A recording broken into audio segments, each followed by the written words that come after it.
is Thursday, February 20th, and we are back at the negotiations table. This is our joint negotiations session for benefits with JCEA JESPA and Jeffco Public Schools. And so before we get started with our presentations and conversation, we'd like to go ahead and go around the room and introduce ourselves. Why don't we start with Stephanie Jones way in the back? Everyone get your mics ready. So if you could just state your name and your title, that would be great. There we are. Okay. Hi, everyone. I'm Stephanie Jones. I am Social Emotional Learning Specialist at Stony Creek Elementary and part of the JCEA bargaining team. My name is Anthea Justice. I'm a learning specialist at Ryan Elementary and also part of the JCEA bargaining team. Hello, I'm Richard Sanchez. I teach 6th grade social studies at Bell Middle School. Michelle Malis. I teach high school Spanish at Green Mountain High School, and I'm a chair of the JCEA bargaining team. Yeah, hi, Rob Cassidy. I'm a science teacher at Stanley Lake High School and on the JCEA bargaining team. Dale Manelland, social studies teacher at Pomona High School and JCEA vice president. Good evening, Darcy Hassler, paraprofessional, Adams Elementary, JESPA bargaining chair. Sarah Smith, Betty Adams preschool, and on the bargaining team. Vicki Flordes, JESPA staff. Xander Kashub, food service worker and JESPA president.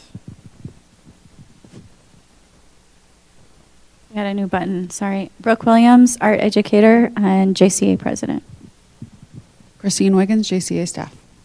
Good morning, or good afternoon, everyone. I'm Amanda Perazio. I am the Chief Human Resources Officer. Hey, everyone. I'm Jennifer Kimson. I'm the Executive Director of Labor Relations. I'm Jen Christensen. I am the Director of Labor Relations. Gretchen Carter, Director of Student Discipline for Jeffco. Krista Wilson, Principal at Columbine Hills Elementary. Caroline Frazee, Principal at Arvada High School.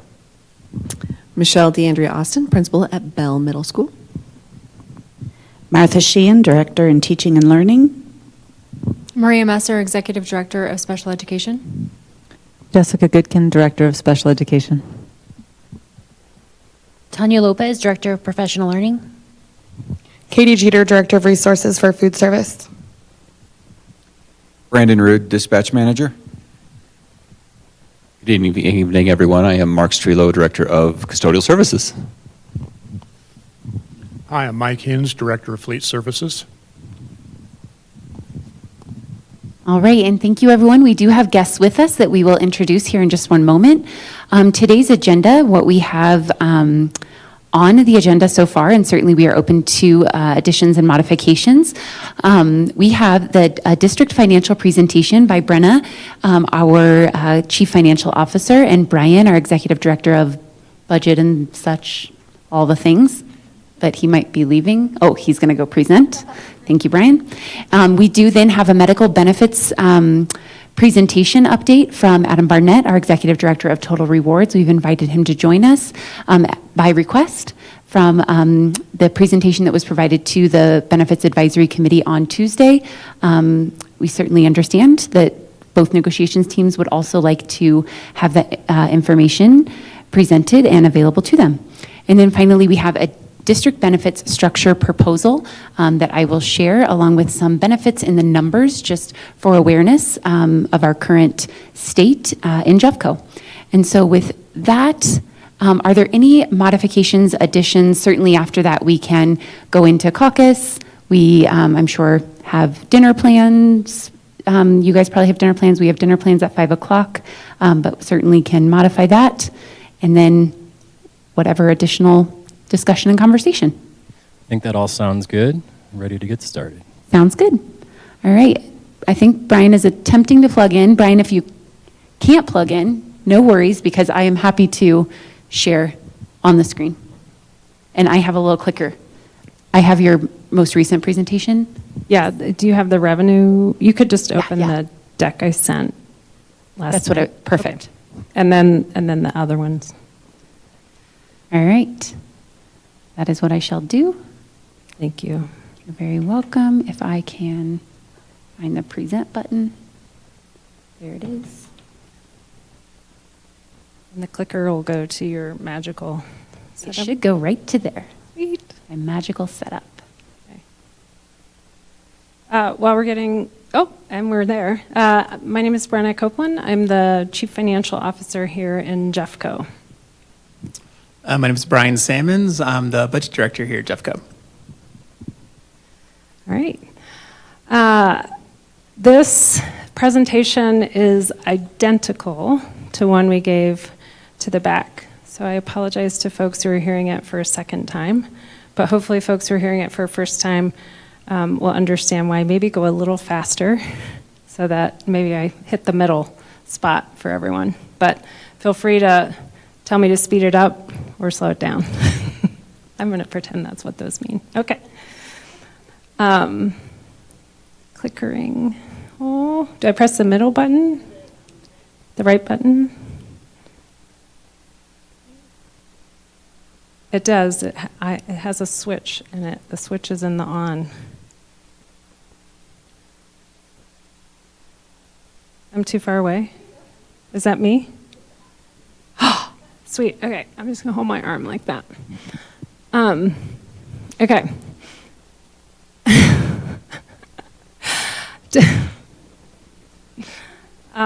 Okay. I already covered this. I'm going to keep going. This is really focused on revenue in the spirit of transparency. Okay. Just a little bit of background information for folks who maybe don't spend as much time in our financials. Our general fund is the fund that almost everything we do flows in and out of. There are some other funds that do have really important activity, but we're going to talk mostly about the general fund. 74% of the general fund revenue is from what's called total program. Total program is not total, it is partial, which is interesting. The total program is determined by the School Finance Act. So when you hear folks talking about that bill, that's part of the long bill in the state legislature, it defines the equation for our total program. 26% of our revenue is related to our mill levy overrides, state categoricals and pre-K, and other miscellaneous revenue and fees.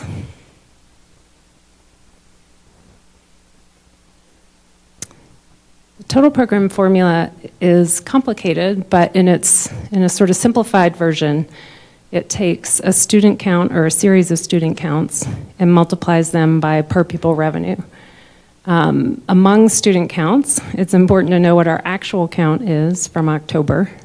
It's also important to know what our student group counts are, particularly students with disabilities, English language learners, online students, and at-risk students, all of which are funded differently than other students. That student count is also sometimes referred to as something separate from actual, which is funded count. This is an important concept and a big part of what I'm going to talk about today. In the current year, our funded count, so the count of students upon which we're funded, is actually higher than our actual count. And that's because it's based on a 5-year average of historical figures that includes the current year. In terms of per pupil revenue, again, I mentioned it can vary based on student group. It also has some factors that vary district to district, reflecting district size and cost of living. And it does, the per pupil amount is supposed to increase, its base is supposed to increase by inflation each year.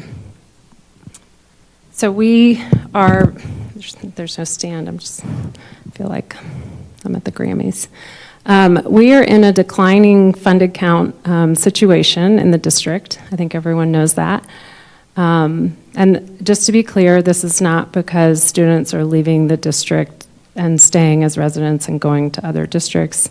Our choice out rate, which is the count of students who still live in Jeffco and go somewhere else, has basically been steady for the last 5 years. What is happening is folks are moving out of Jeffco, a lot of folks who have kiddos. So a question I sometimes get, how could it possibly be that total program could go down from one year to the next if it's supposed to increase by inflation? And the answer has to do with the funded count.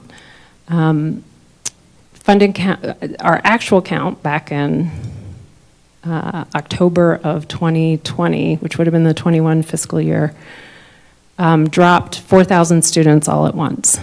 So it's a pretty dramatic drop. But we've had a runway during which time to kind of adapt to that, if you will. But eventually our actuals are what they are, and those higher numbers from the past are going to drop off our average. So the funded count could go down, for example, by 3,000 students from 66 to 63. And that would be, for example, a negative 4.5% decline in just the count. Meanwhile, the per pupil revenue could increase by 2.5%, which is something close to what we actually expect for next year. And so the impact to the total program as a whole is still a negative, right? So two things happening at once, per pupil going up, but the total revenue to the district going down. This is an illustration. These aren't the precise numbers that we're forecasting for next year, but it's helpful to just see it in a simplified table. Okay. Ooh, that's a new color. It's like gray. Oh, okay, I like it.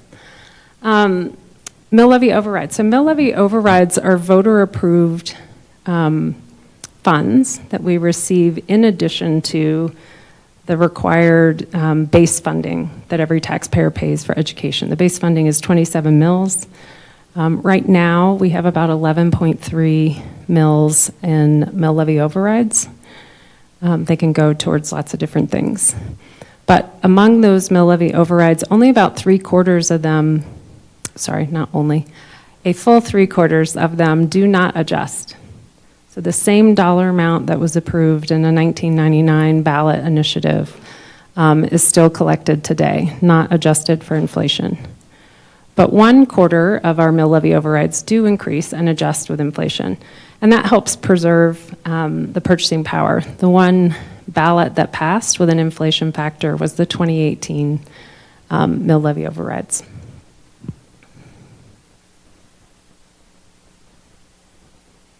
And last just bit of background information before Brian is going to share more about our revenue forecast specifically.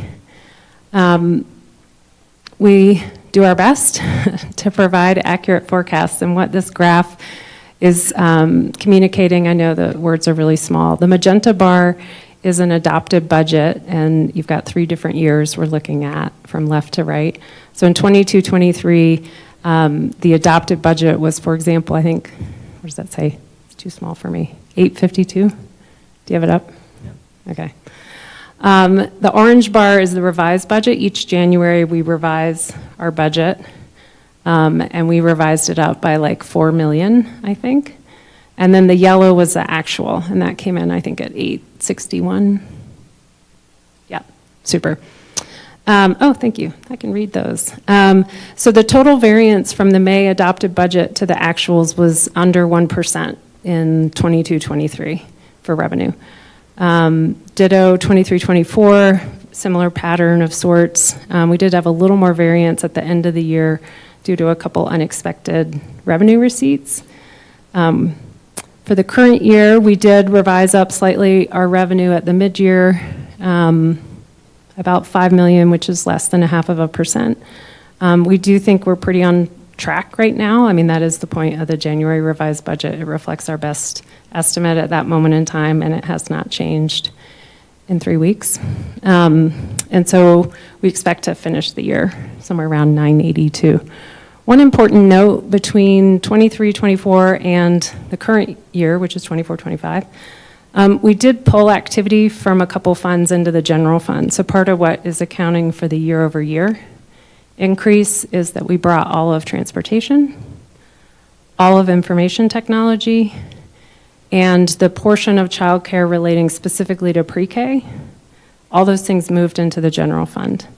If you'd like more information about how that specifically changed the general fund revenue, Our September amended budget went into great detail there. The net impact was $27 million, right? And that reflects the fact that some of our funds, if they're an internal service fund, it's sort of like the general fund is paying the fund, and then we're incurring expenses. And so bringing that activity into the general fund doesn't actually add revenue to the district, because all it ever was serving the district. That's a nuance. But again, I wanted to explain a little bit of the year over year you're seeing. And with that, I'm going to give it to Brian. Hello, thank you so much. I'm going to get this, hopefully, right distance away from my face here. So we're used to having a little holder, I guess, as we do this. This is going to be interesting. All right. So today we're going to cover 24-25 revenue forecast scenarios. We have 3 scenarios we're going to cover today. Scenario 1 is a best case scenario, where the funded count is at a 4-year average, which is from 22 to 25 enrollment counts. This 4-year average was part of House Bill 1448. See that a few more times as we talk through today. The changes to the new school finance formula. We are also going to keep the at-risk percentage the same as the level that we currently have in this fiscal year. Scenario 2, which is a neutral case, the funded count is a 3-year average from 23 to 25. Hopefully this is a potential compromise position that we could have. And also we're including in the scenario 2 a declining at-risk percentage based on training data. And there's a slide that goes over that a little bit later. And then we have scenario 3, the worst case scenario, where funded count is at no averaging and is just a 25 enrollment count and matches the governor's 26 proposed budget. We're also matching the declining at-risk percentage, again, based on the training data that we'll cover later. Excuse me. So why does averaging across scenarios? Why do we have different averaging? The governor has proposed doing away with the funded count as averaging as part of his effort to balance the state budget. So moving from a 4-year averaging to a 5-year averaging to a 4-year averaging was already included in all of our out-year projections in the adopted budget. So we already knew that was more than likely going to occur. But moving to a no averaging would have a major impact to our revenue streams. So Jeffco strongly supports the need for some degree of hold harmless funding in a declining enrollment situation. I'm not going to read through the exact quote, but here's the governor's January 2nd budget letter that talked through getting away with averaging. Okay, so I'm going to talk through a little bit of the situation of this slide because it'll kind of repeats as we go through. The purple bars are current year actual counts and funded counts. So in the next, every slide you see, the purple bars are current year. The dotted line kind of separates out this current year to our 3 different scenarios. All the scenarios are always color-coded to be the same scenario moving forward. So green is scenario 1, blue scenario 2, and then the orange is scenario 3. So in scenario 1, the 4-year averaging results in a 2,000 student decline in funded pupil count. Scenario 2 results in a 2,600 decline in funded pupil count, and then scenario 3 with no averaging results in a 3,400 decline in funded pupil count. So within this slide, you can see the FCs. If you can see the little BFCs, that's the funded counts, and the ACs are the actual counts. For every scenario, the actual count is the same. Okay, so here's the historical at-risk counts that I talked about. We show the trends. So during the 22-23 and 23-24 years, the at-risk counts were artificially high due to the relief programs that were expanded during the pandemic. So what we are seeing happen in 24-25 is that the trend is coming to where the at-risk levels are coming back to the more pre-pandemic levels. So in the 24-25 year, the dashed line, we budgeted the same at-risk rate that we had in 23-24. It actually came in 2 percentage points lower. So in 25-26, in the best case scenario, we're saying we're going to maintain the same percentage of at-risk students, which is a slight decrease due to actual counts declining at 32%. In the neutral and worst case scenarios, we're assuming the same trend of decline from 23-24 to 24-25, applying that to 25-26.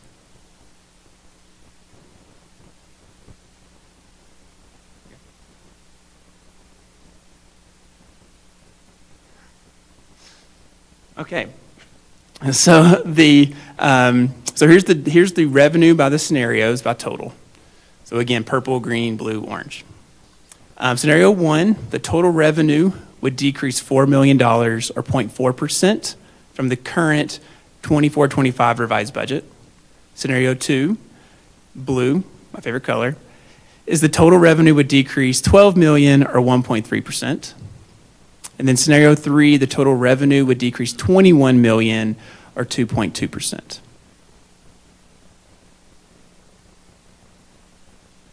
Okay, another way to kind of look at this is the impact of funded count when we start approaching actual count. So in 24-25 revised budget, we had an additional 2,600 funded count students above averaging or above actuals, which resulted in $28 million in additional funding. When we move forward to the 3 different scenarios, scenario 1, we would have 1,400 students more due to averaging, which resulted in $16 million in additional funding. Scenario 2 would be just under 800 students with this additional $9 million in funding. And then scenario 3, of course, would be 0 additional students with 0 additional funding.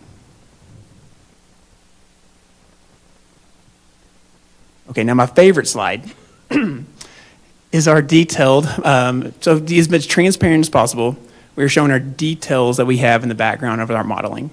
So you can see with 24-25 with the 5-year averaging, we're showing all the details that we have. Membership account, or actual FTE counts, funded count, at-risk counts, ELL, SPED, and pre-K.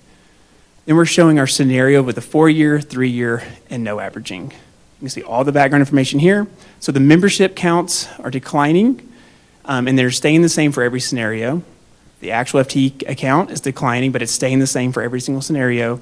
The funded count, though, is based on the averaging, is fluctuating, which we did present earlier. At-risk count matches the trend tables that we showed previously at the 20,000s and 19 to 19.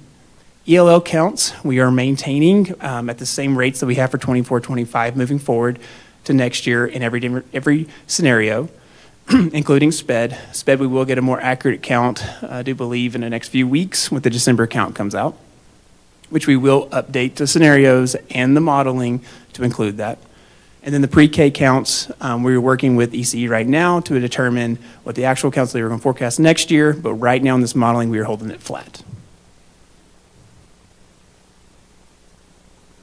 Okay, so my other favorite slide is the other background information that we're showing, again, to make up the rest of the revenue that we're showing here. CPI, we're showing the decrease from 5.2% to 2.3%. And again, that is given to us by OSPB, presentation from December. Mill levy overrides of $140 million, or saying $140 million. Pacific ownership tax, the local share, is increasing $1 million. We've been assuming that growth over the last few years, knowing that people will have to start buying vehicles and they'll want to buy their ATVs and their RVs, even if interest rates are still high. So we're assuming that we have been seeing that trend over the last few years. State categoricals, we're holding flat. Pre-K, again, based on the enrollment, we're holding that flat. Miscellaneous fees and revenues, we're holding that flat. And then interest revenue, based on calculations from our bank that we utilized, is showing a $3 million decrease that we will receive in interest revenue next year.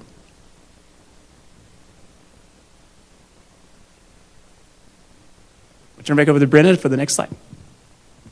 And this is the last one. So what we've just presented as a forecast for next year looks different than the trend we've been experiencing for several years. I'm a big fan of saying the past should typically predict the future. And in this case, there's a couple different contributing factors to why our past 3 years are not a good prediction of the future when it comes to revenue. For the past three to 5 years, really, excepting 1 year during the pandemic, the state has been buying down the budget stabilization factor, which I know many of you are very familiar with this because you helped advocate for this. Thank you. The budget stabilization factor was effectively just a discount that the state applied to what they owed us, and so they didn't pay us everything they owed us. But as they chipped away at that and started paying us everything they owed us, at least in a given year, not retroactively, That produced a 7% cumulative increase in funding over basically the past 5 years. The other thing that's been really unusual in the last 3 years is unprecedented inflationary increase. So I talked a little bit about how the per student funding generally increases by inflation. Inflation is this, completely bad thing on the one hand because it makes everything more expensive.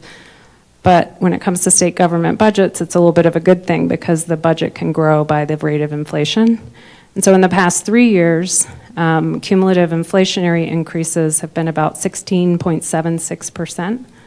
And so if you compare the past 3 years to the prior 3 years, their cumulative inflationary increase was only 6.6%.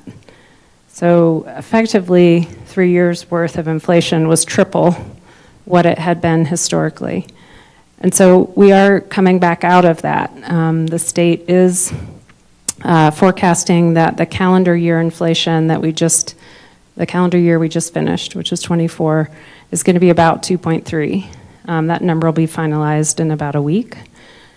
2.3 is obviously much lower than the prior year, which was 5.2, the prior year, which was 8 something, et cetera. So again, the data is already shifting in a way that makes next year different than the past 3. So I just wanted to share that additional context.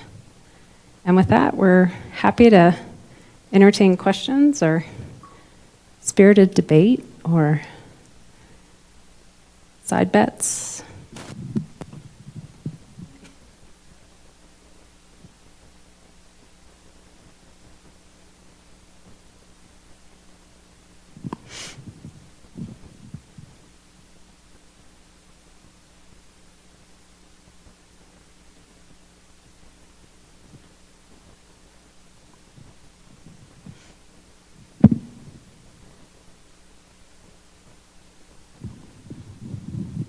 It's okay if no one has questions. It won't hurt my feelings. I actually have a couple questions for clarification, Brenna.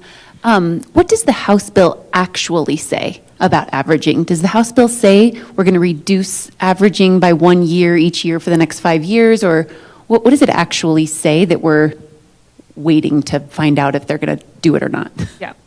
So the House bill that passed last May, so that is technically law at the moment, anticipates that in the coming fiscal year, so 25-26, averaging goes from 5 years to 4 years.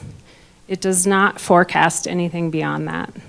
The rest of the House bill really is focused on the new formula, and the new school finance formula adds additional weights based on student need and rolls out over a period of time. The new formula is a good thing. It's a good thing for Jeffco. It's a good thing for the state. It represents the only increase in the pie that we've seen legislatively, other than buying down the BS factor, in quite a while. And so I really, really hope that we can stick with it and hold the line there. At the same time, there's quite a bit of pressure on the state's budget for next year. And so the reason that the governor proposed something other than what's currently in law is because the state has such a significant budget shortfall for next year. The latest number I saw, which was this morning, is a $1.4 billion budget shortfall. And yes, there can be a budget shortfall even in a year where the state is rebating taxes to taxpayers through Tabor tax credits. So both not having enough money to pay the bills and giving money back. Thank you. One more question on this slide. Actually, I have 2 more questions. What contributes to the variability, even the 1% variability? Why might an adopted and amended budget need to be further amended? What kind of things make it change by $8 million or $9 million? Yeah, great question. Almost all of it in the past 2 years, I would say majority, has been around interest earnings. And that is it's been difficult to forecast. We don't actually forecast that part. Again, we use our bankers forecast because that's basically your guess about what interest rates are going to be for the upcoming, 13, 14 months.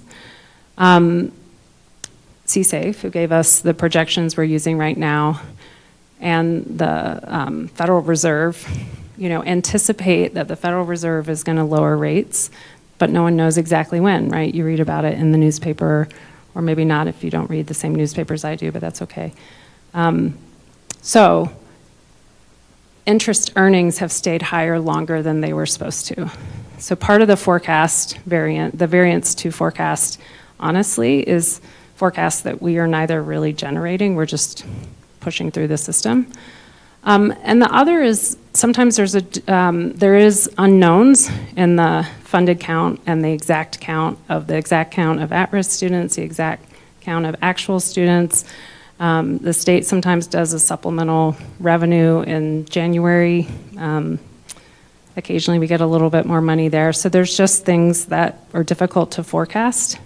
We really are trying to hit the right number. We're not trying to lowball revenue at all. It is our best guess when we put it out, and it has happened that a couple of things have made our best guess slightly under actuals, but in the big scheme of things, a 1% variance is just that. And then my one other question was on slide 14. Actually, quick question. Is that supposed to say FY26? Maybe. I just wanted to make sure I wasn't crazy. You're not. You're absolutely right. We can't Sometimes I change get it because confused. we've presented this mistake now 10 times, so we got to just keep it. I just now noticed it. Okay. It's very confusing. FY26 is actually next school year, but technically that's like the second half of the school year, and so it gets confusing to some people, I think. Oh, okay. I'm sorry. No, I think it's lovely. Okay. Slide 14. When Brian was presenting this, so down at the bottom when it says scenario 1, 2, and 3, it says 16 million in additional funding. Can you explain the word additional funding? Because what that makes it sound like to somebody who isn't completely familiar with this is what you're saying is we're going to get more funding than what we currently have. And Right yet on. that doesn't make sense because the averaging is potentially going down. So in your question, I'm hearing that from now on you should help proofread our slides, which I appreciate. Which I have now heard this is time 4, maybe, and I still have not caught all the things. I appreciate that. That's excellent feedback. Additional is in addition to the funding we get for our actual kiddos. But in this visual, all we're trying to do is separate out what portion of the revenue from the previous slide is related to averaging or related to the fact that funded count is higher than actual count. And so these 3-ish, 4 numbers, one of which is a 0, tie directly to the difference between the scenarios except for that one other variable we talked about, which is the at-risk count. So very much these figures are baked into the prior slide. This is not money on top of what we just showed you. It's a subset of what we just showed you, and it's trying to illustrate the financial impact of averaging. And in case anyone wanted to letter write to their legislature, it's always nice to have open lines of communication. You can use these numbers. So the purple at the top is this current year's budget, and we currently, based on our 5-year average, receive $28 million in funding for kids that are part of the average. That's right. Next year, best case scenario, if they re-average to 4 years, Yep. we will lose $12 million, from $28 million to $16 million. Is that accurate? I think that's one way to look at it, yeah. Again, there's more than one thing moving at once, which we've tried to demonstrate. So inflation is pushing up the per pupil, funded count is going down, both by actual count and by averaging. So there's sometimes when you try and summarize the big picture with the little picture, you maybe leave out 1 or 2 things. But our total forecast revenue on the prior slide is our forecast for scenario 1, inclusive of the impact of averaging. Thank you. What other questions? We're going to hold off on questions until we see all of the presentations tonight. Okay. Are you ready for the additional financial information presentation? We are if you are. Ready. I just have to pull that one up separately. Okay. I do too.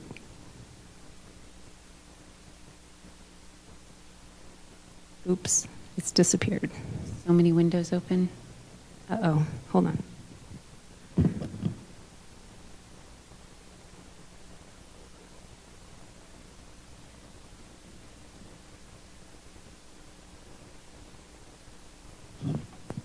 Okay, I found it.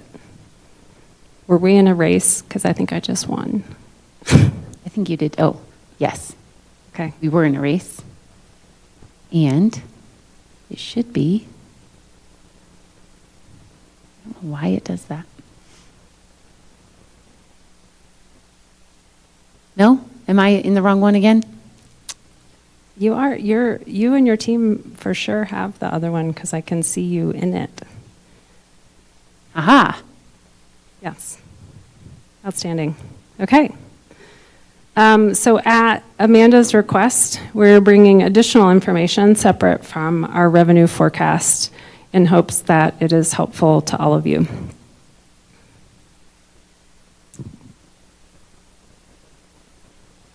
Okay. So what's in here? I kind of shortchanged the list under negotiation slides, but there's a whole bunch of good stuff to come. The financial slides that I'm going to talk through provide revenue comparisons to explore differences in Jeffco's resources compared to other districts, our expected use of fund balance in the current year and next year, and then information to support you all in negotiating that hopefully is helpful. So I have 2 slides of comparison data. This first one is really just looking at current year, total program, per pupil revenue.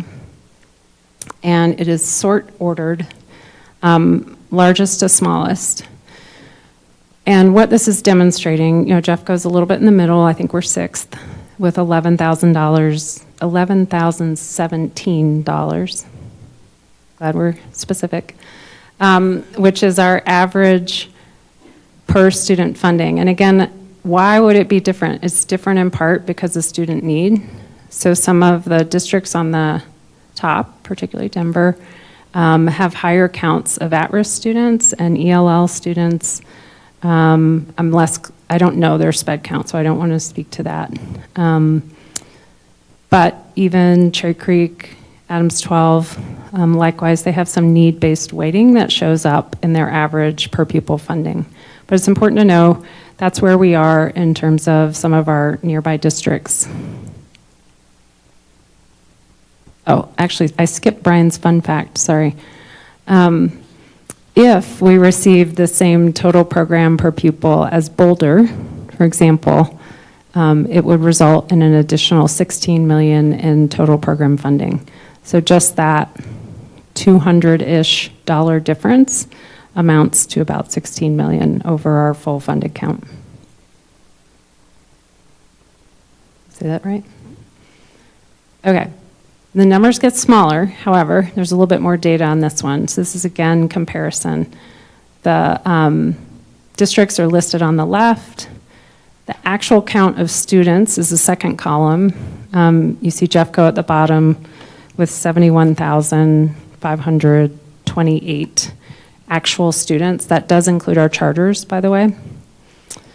And then the third column is mill levy override revenue per pupil.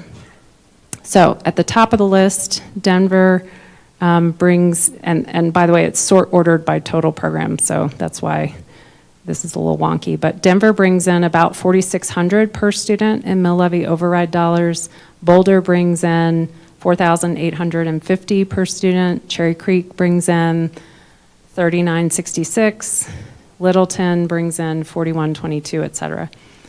We bring in $2,202 per student in override revenue. These are revenues in addition to the total program, right? That was my pie chart where total program was about 3/4 and MLO and other stuff was 1/4.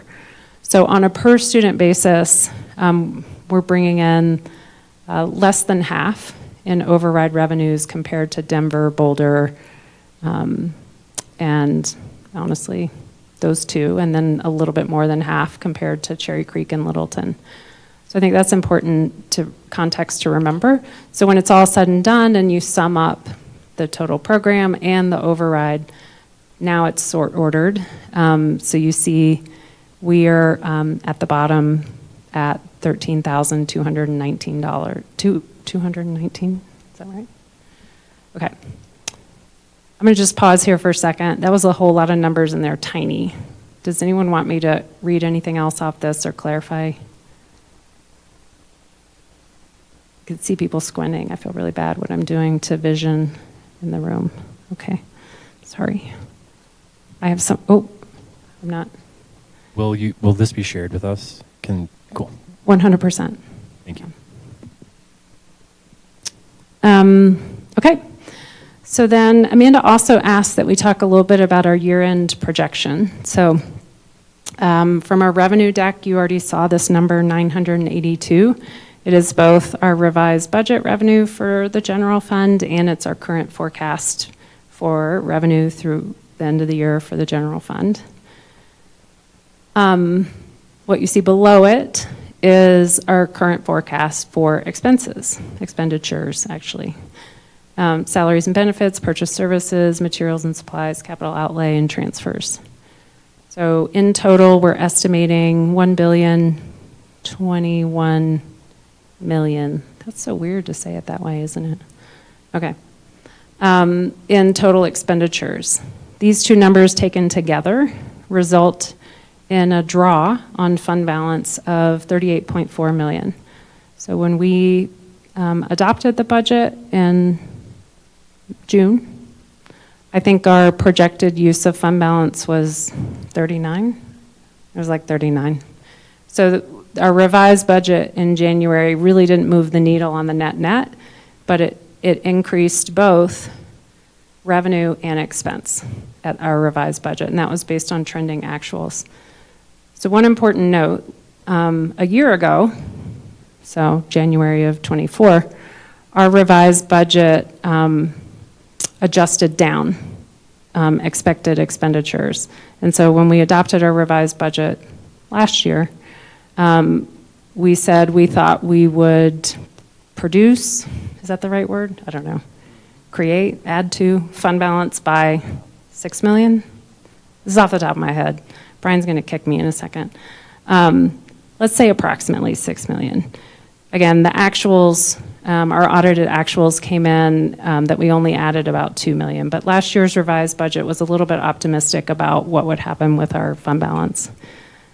The board did ask us to switch to a different budgeting methodology, which I thought I had a note in here.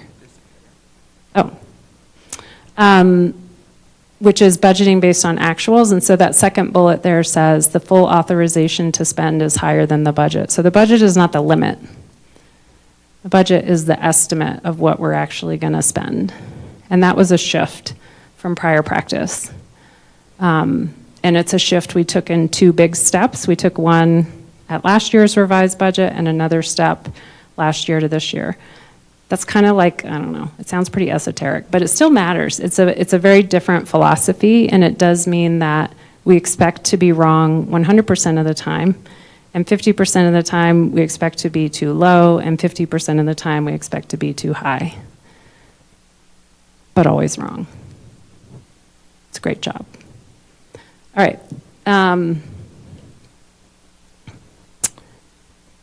This one, okay.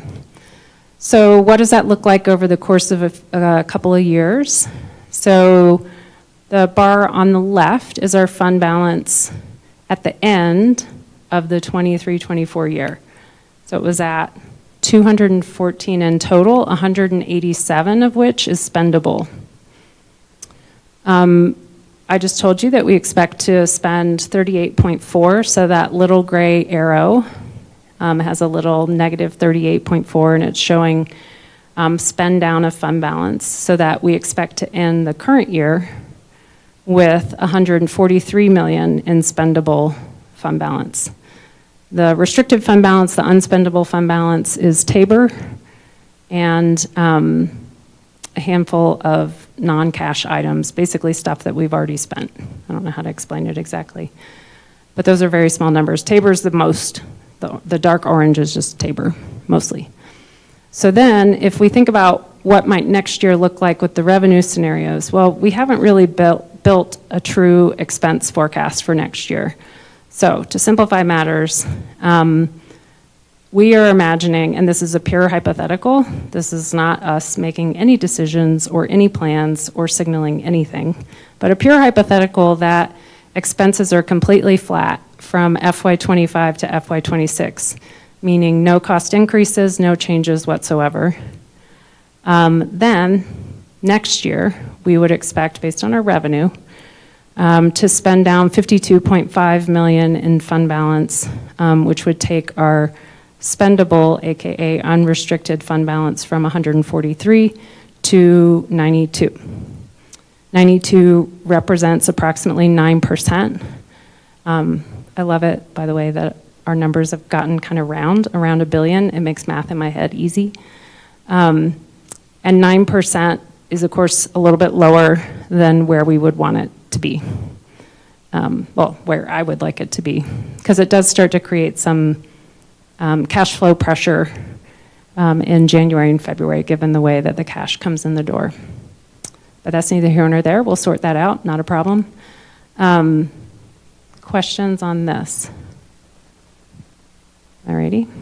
And I did have a note on here, if anyone wants to go to accounting boot camp, we can talk more about these things, but assigned reserves, which we talk about sometimes, our school leaders sometimes talk about their carry forward as if it somehow exists independently. It doesn't. It's actually just on the district balance sheet as an assigned reserve.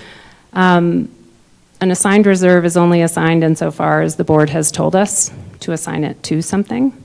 If we don't have sufficient reserves to assign them for the purpose of schools, then they will not exist, just so y'all know.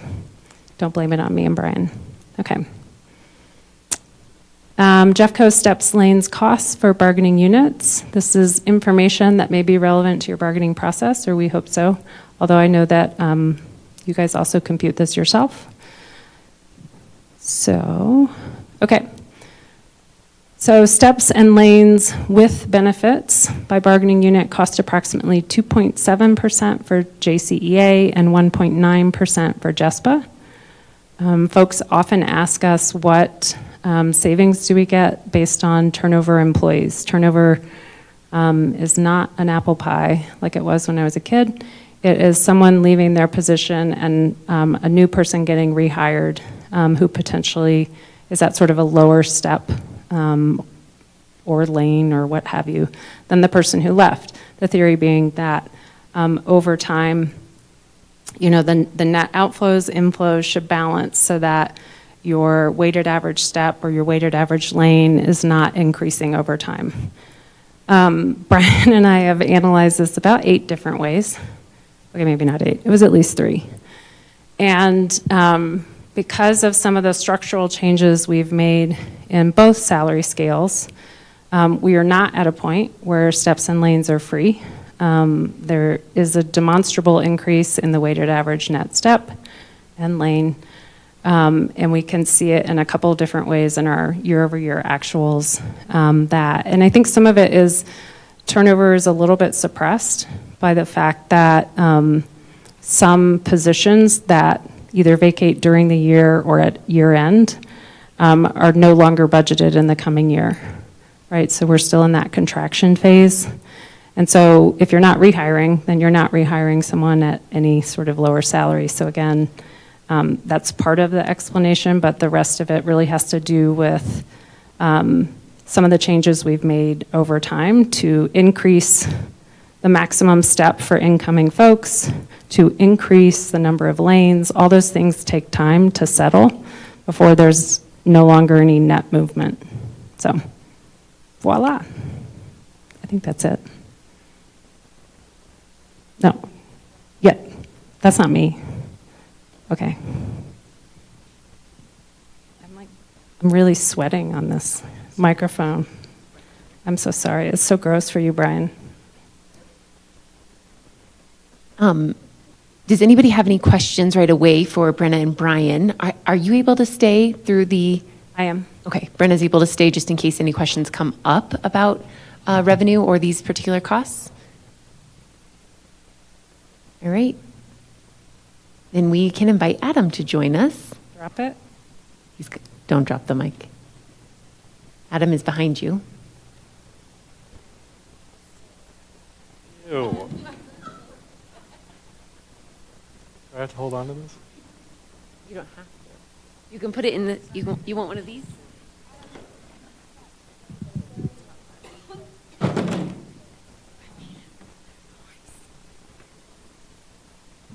Thank you, Brian, for joining us. And Brenna, but you're staying. All right. Well, I'll probably have to ask you to. Oh, no, I can change this one. Okay. I'm Adam Barnett. I'm the executive director at Total Rewards. So I manage areas of benefits, compensation, leave of absence, and the EAP program. Today, Amanda had asked that we share the information that we shared with the BAC meeting on Tuesday. So some of you were at that meeting, and I may go a little bit more in depth as the BAC has some knowledge on the kind of in the back process of what got us here. That'll probably expand on a little bit as we have a larger audience today.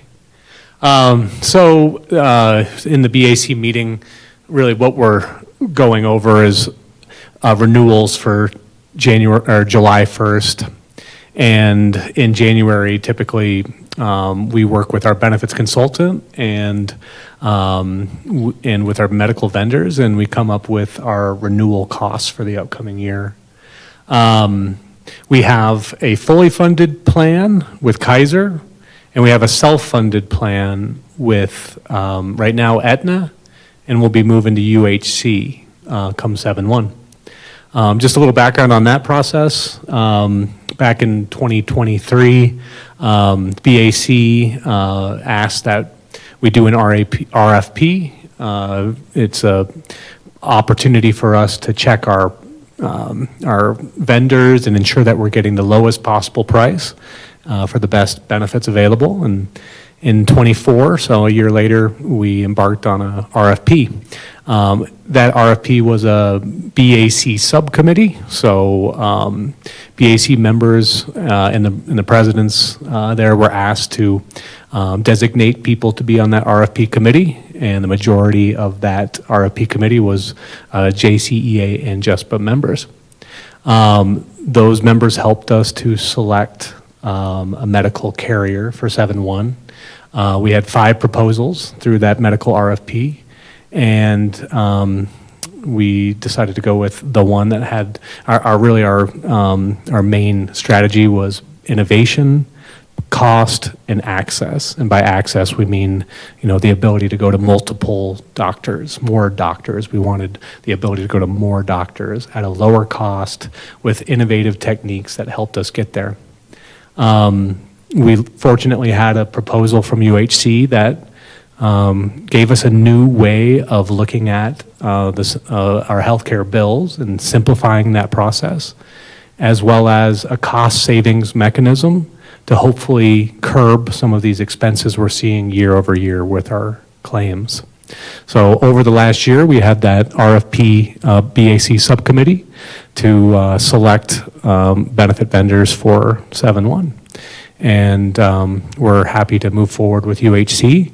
You'll see some language here like Surest. Surest is that innovative model that's going to help us to maintain costs over time, where it's kind of like a consumerism technique where you'll be able to compare the price of the doctor across the street with maybe the doctor down the street a bit. So you'll be able to do some cost comparisons for your medical expenses. So those sorts of things will help to hopefully drive savings onto the plan. We initially presented to the BAC some initial numbers. We talked here about revised forecast. You know, in our meeting in January, we talked a bit about moving to UHC, and we talked about available funding at the district, and we did some initial proposals on costing. And in February, we had to do some revisions to those initial estimates. A lot of it's based off of our claims for this year, which haven't been good. And that's really on the self-funded plan. You'll see that this is really focused on the Aetna moving to UHC plan. This is not at all related to the Kaiser plan. But we did this goes into the details about pricing for that Aetna plan moving to UHC. I'm not going to get too much into the details as we'll go over those cost increases moving forward. I guess what I'd say is you'll see the list of 4 factors, those first 4. The first 2 raised the cost, the second 2 lowered the cost. So overall, it's more expensive than we expected, but we did do some things with stop loss in our confidence interval that actually would make the cost lower, but the medical trend, we did some revisions there. And then, so we've done some things to help to keep those rates as low as we can. But also we have a fiscal responsibility to charge the amount that benefits cost. So, this is based off of how much health insurance has cost us. And with those costs, we have to increase, the amount that we're charging as those costs have gone up. So, a couple things to point out here. We have a cost modeling tool. This slide links to a document that could help do overall costs. So when Brenna's talking about steps costing about $8.7 million, we can use this estimator to say, well, how much would a $20 increase to employee, to our contribution cost? Or, what is that, $1 million, $2 million? How much does that cost? So we're providing the BAC, JCEA, and JESPA information for them to do their own costing and say, this is how much it would cost to increase by $50, $20, whatever it might be. So this helps provide that overall, cost in the millions for a year-over-year expense. Now, I'll start out with good news. With this RFP, we believe that we were able to work with Kaiser to get the lowest possible rate. The majority of our employees are on this Kaiser plan. Over 70% are on Kaiser. And with these Kaiser plans across the board, it's a 6.11% increase. That's in line of the last several years, and actually lower than last year. Last year, I think it was about a 6.9. So with this RFP process, we worked to do our best to lower that Kaiser increase as much as possible. And so the majority of our employees, which are on this Kaiser plan, are going to see an increase in their rates for next year of 6.11. Let me see if I'm doing this right. So where we have some price increases is our self-funded plan. So, our self-funded plan is really based on our claims. We'll talk a little bit more about that. But the claims are when you go into the doctor and get a shoulder surgery, or you get a knee, you go in for a wellness visit. You have the flu, your kid has the flu, your kid broke their finger. That all has an expense, and we pay for that through the self-funded plan. Jeffco pays for that. Now, we pay a third party to adjudicate those claims, which means to just kind of check them to make sure that they follow our contract. So we pay through that third party. Right now, that third party is Aetna. So over the last year, or specifically the last 6 months, the amount of claims has gone up significantly. And so from July to January, we've seen substantial increases in our costs, which means we have to raise the cost, the benefits. You'll see here that, if you're on the Aetna DHMO, because of these increases in claims, we do have to increase those rates. And as we're moving to UHC, it kind of complicates it a little bit. But if you're on the DHMO now and you're moving to the most comparable plan, which is the Surest plan, which is that, cost savings plan. It's a zero copay. You'll learn more about it as we get closer to open enrollment. But there is a 17% increase. to that. So much higher than that Kaiser rate. Now, this is a smaller percentage of our employee on that Aetna DHMO plan, and not all of them are going to move to Surest. If they move to the Kaiser plan, it'd be lower than that 17%. We also have around 200 people on this HDHP. This plan is not performing very well. The HDHP 4000 is a high deductible plan, and we have a lot of claims coming in on that plan, so we have to increase the price on that one. But like I said, there's less than, I'd say 4% of our employees that are on that. There's less than 200 people on that out of the 5,000 plus employees that are on our benefits. So I'm not minimizing it, but there is a cost increase for that Aetna 4000 plan. Now, if they move from the Aetna 4000 to the Kaiser plan, the same deductible and same plan, it's actually a reduction in cost. So there will be those 200 people that may see a 35% increase have options to move into different plans if that doesn't work for them, and we totally understand that. But I do want to call it, there is a 35% increase on one of our plans, but it's a very small percentage of our employees that are on that plan. And to be honest, next year there's going to be a lot less because of this increase. So just want to point that out. It is not 35% across the board. It's not 17 to 35. It's 6.11 for the majority of our employees, and there's a smaller portion that are getting an increase of 17% and a very small percent that if they stay on the same plan, they may incur a 35% increase. So just want to call out those numbers. So with self-funded and fully insured, I appreciate BAC, the members that have come to all of our meetings. We go into detail about the differences between these two. The one thing that I'd really call out is with UHC, and actually I'm going to go to the next slide here. When we talk about, UHC and how much money is actually going to UHC, it's a very small percent of the larger amount that we're putting towards our self-funded plan. You'll see that 5 cents on the dollar actually goes to UHC. Now, what UHC is doing for us is reviewing all of our claims, ensuring that they're, appropriate per our contracts. They are providing us with apps and services, the employee experience. That's what UHC does. But we're a self-funded plan, which means that 90% of that dollar is going to the doctor's offices that we're going to. It's going to St. Anthony's Hospital. It's going to the small, provider in Evergreen, whatever it might be. That's where 90% of our total costs are going to. It's not going to UHC. It's going to those doctors' offices. So just trying to put that in perspective when we look at UHC coming in and what are they doing and how are they, and what are we paying them to do. And, I just want to call out that, when we talk about our full budget on that self-funded plan, a very small percent of that goes to UHC. All right, so that's the majority of what we went through. I think another thing just to point out here is that, thanks to the BAC subcommittee, the dedication that they put into, selecting a new vendor, we actually are getting a lot of savings this year are going into next year than this year.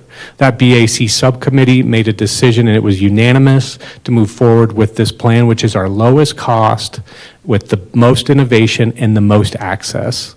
So, I see some members that participated in that BAC sitting here. I appreciate everyone that took the time to review those 5 proposals that came in and made a, educated decision based off the data in those claims to select UHC as our next vendor. So thank you, BAC subcommittee members, for helping us save money, providing more access, more doctors to go to, and at a lower cost. If we were to not do this BAC subcommittee and we weren't doing the RFP, we would see 27% increases on the self-funded plan and probably higher increases on that Kaiser plan as well.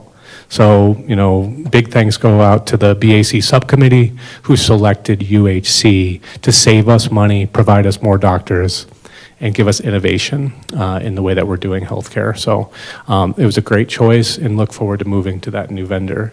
And we don't now have to say that 2,000 plus employees have to see 27% increases. We reduced that significantly with that BAC subcommittee. All right, so, these are just some scenarios. If you were to, towards the bottom there, we're assuming, if you were to move from the, Aetna 4,000, if they stay on that Aetna 4,000 plan, then, they're going to see 35% increase. But if they go to the Kaiser plan, they have the option of saving 8%. So there are options out there. This is part of the idea of choice. Allowing us to have two vendors, not just limiting it to Kaiser, but providing that self-funded plan allows for choice for employees to move around if those increases don't work for them. And this data will be provided too to go into more details. Dental rates, we are seeing increases as well in our claims. This is good. We have brighter teeth here. But with that comes increases. Our claims have gone up. The cost of dental has gone up significantly, and we're not the only district that's seeing these sorts of increases. When you look at our rates, the second from right there, you're going to see the impact to employees. And, our dental, we'll see on the employee-only rate, I think that's around $7 increase per month. If you have a family, you're going to see closer to $20 to $27 increases per month on dental. So yes, they are substantial increases. I'm not trying to minimize that, but when you look at your month-to-month paycheck, around $7 for employee only, as high as $26.93 for dental. And then vision, same thing. We're seeing some increases of claims here. It's at 3.7%. So, as we're seeing inflation and how it affects things like food prices, healthcare is actually going up at a much higher rate. We're showing that through these slides. But vision is one area that with a 3.7% increase and 0 increase last year, we are maintaining pretty low costs. It's nothing more than $1 for a family on vision. So these are some of the rates that we'll see going into next year. Okay, I think that's it. Any question? Rob, yes, one of our BAC members. Sure.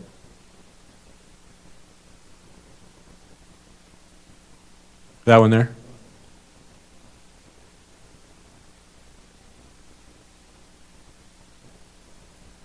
Yeah, no problem. Anybody else? Did anybody have any questions for Rob right away? Or Rob, that's Rob. You can ask Rob questions. He's now seen this multiple times. But does anybody have any questions for Adam right away before we shift to our next slide? We're going to hold off still and wait for you. All right. Okay. Thank you. All right.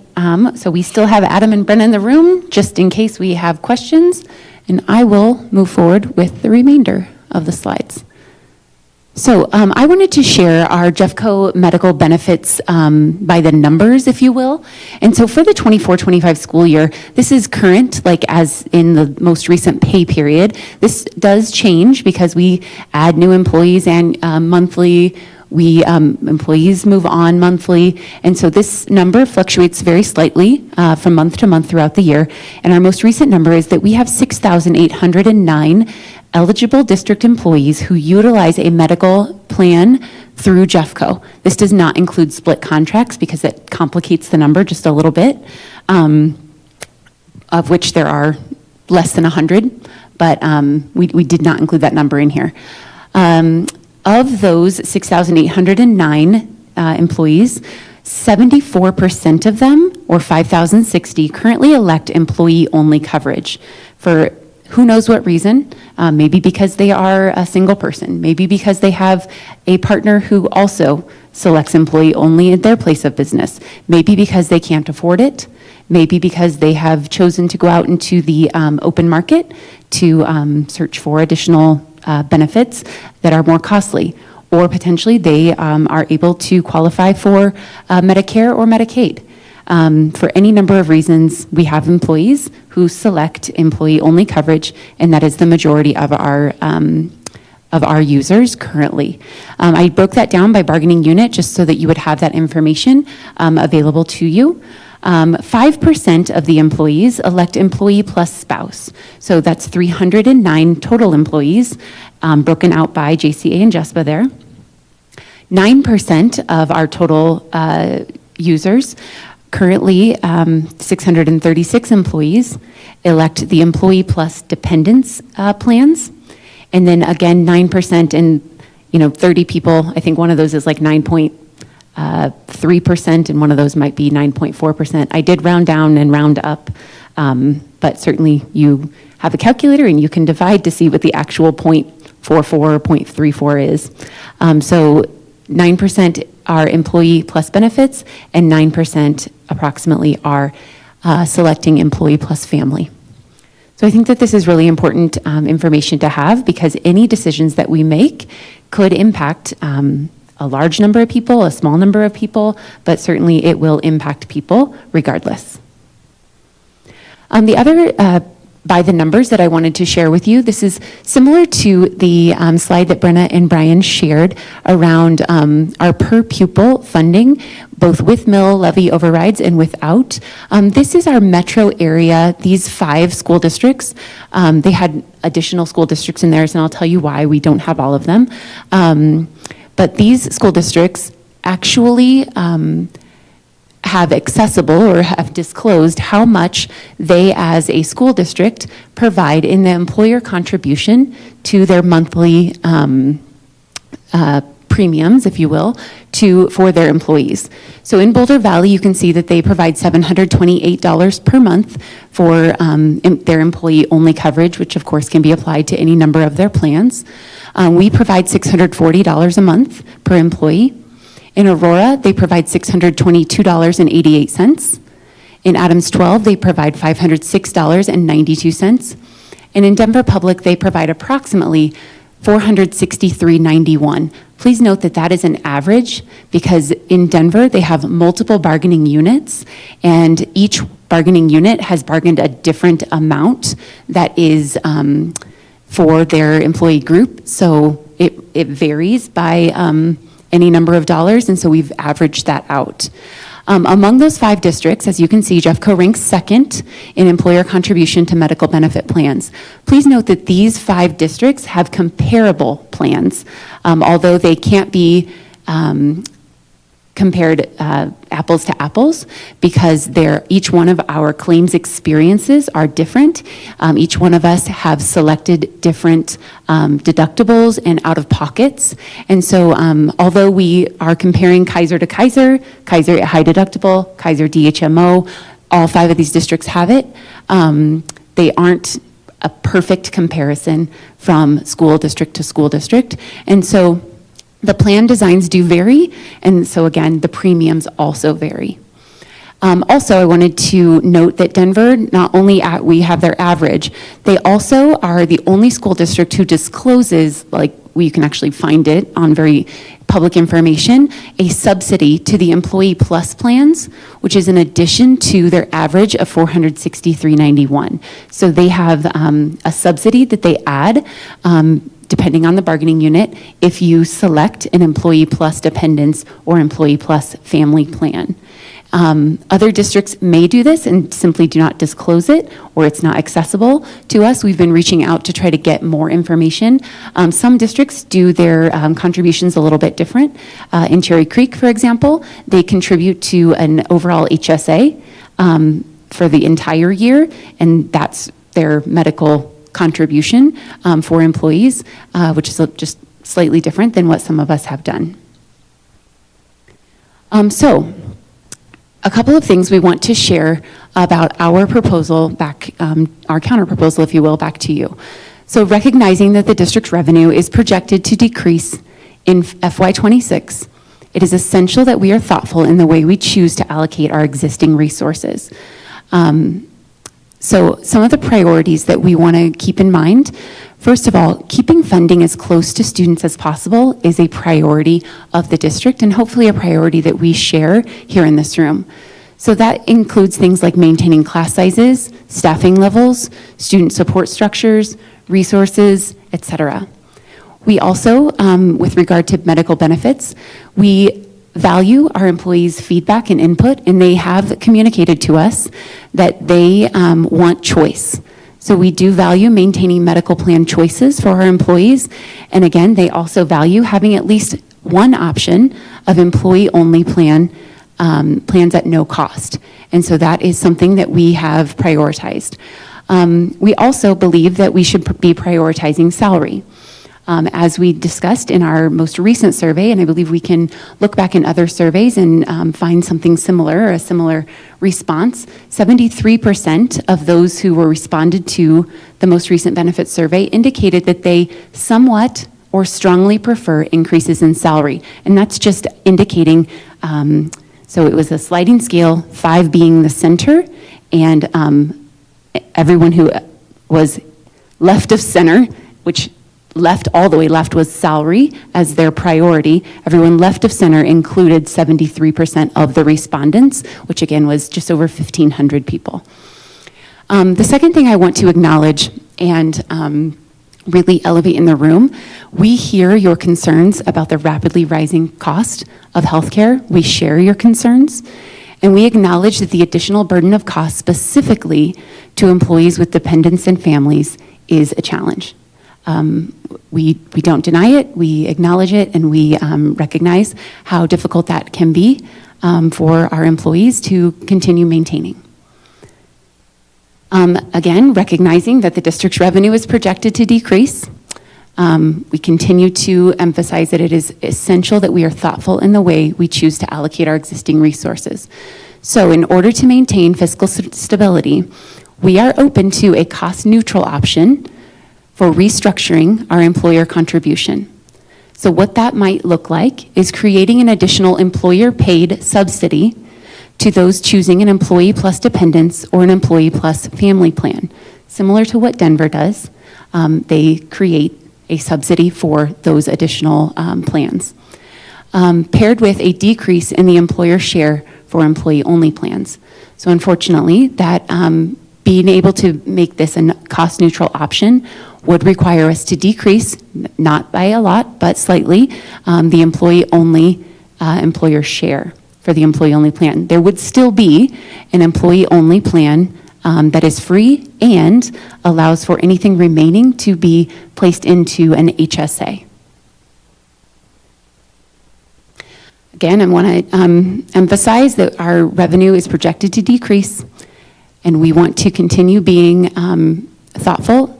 So providing before and after school care for employees with school-aged children does not currently align with a broader priority of competitive salaries for all. So if we were to provide this option, it would mean that something else would have to be reduced, or something else would not get met if we were to provide this option to the number of employees who do have school-aged children. Certainly, we will advocate and continue to encourage our providers, whether it is us as a provider in school-age enrichment or our outside providers who come into our schools, to consider a discount for Jeffco employees.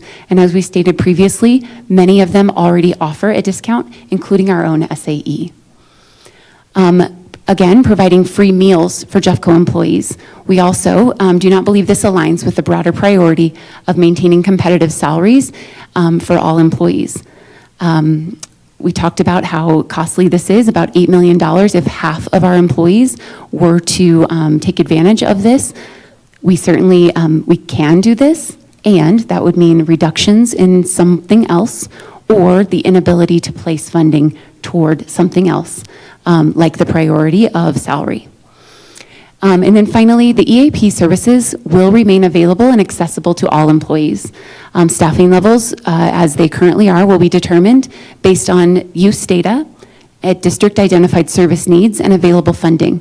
And please know that we are currently reviewing how we can add to our current staffing immediately through additional hours, which would increase counseling services with attention to the evening services, because that's when the majority of our employees are able to attend, as well as providing more attention to the preventative through things like partnering with employee wellness and ensuring that we carve out time to be thoughtful about the prevention work that is necessary in taking care of our adult staff as well. I wanted to share an example of what what it might look like to create an employer-paid subsidy. This is a current state. If we were to maintain status quo, this is just a different color of the document that Adam showed around what the new costs would be for Kaiser. I only pulled Kaiser out. I'm happy to share the rest of them. I used the tool that Adam referred to create this, and then I figured out what the increase would be from the current rate. So on that right-hand column, you can see what the employee increase will be to the new 25-26 rate. This again is Kaiser. If we were to move to a subsidy, it might look something like this. So you can see here that the employee, this is just a model. You'll notice that I've underlined and highlighted the word example. This is not a final proposal. This is an example of what it might look like. And we are certainly open to having conversations about how to make adjustments to a model similar to this. So you can see that the employee-only contribution, in order to maintain a cost-neutral option, we decreased to $620 per month. We maintained the employee plus spouse, recognizing that that was something that you had shared concerns over, the increases. So we've maintained that at $640. And then for the employee plus spouse and employee plus children, you can see that we have added a $100 subsidy for each of those two plans. So a $720 per month for employees who choose into either one of any one of those 6 plans that are listed there. So again, this is an example. This is something you are able to find in that cost modeler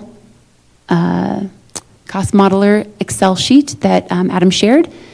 And otherwise, that is the end of our presentation.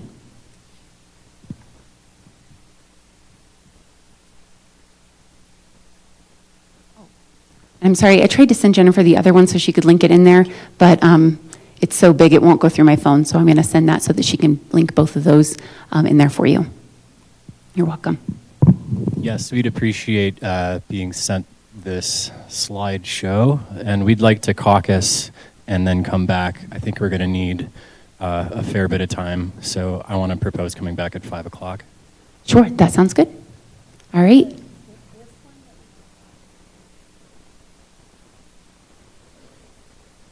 Yeah, hold it. The one that was just presented is now linked in the agenda. And then once I get the one from Amanda that's coming over, I'll link it back in the agenda. So then everybody should have access to it in that way.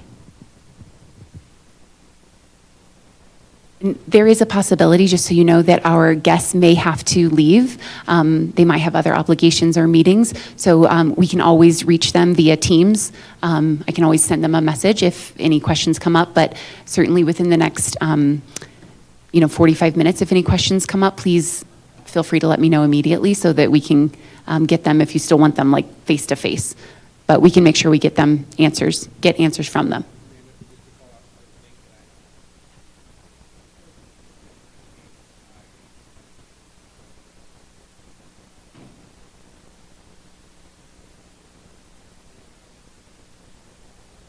Oh, okay. Got it. Okay, thank you. All right, I think we're ready to go offline, Brandon? Oh, I'm sorry, yes. So what Adam shared was that the Excel spreadsheet that he linked in was more of an overall big picture. And so it might not be able to differentiate by dependents and family coverage. And so we have another modeler that we can, that we have as well that we can use and share.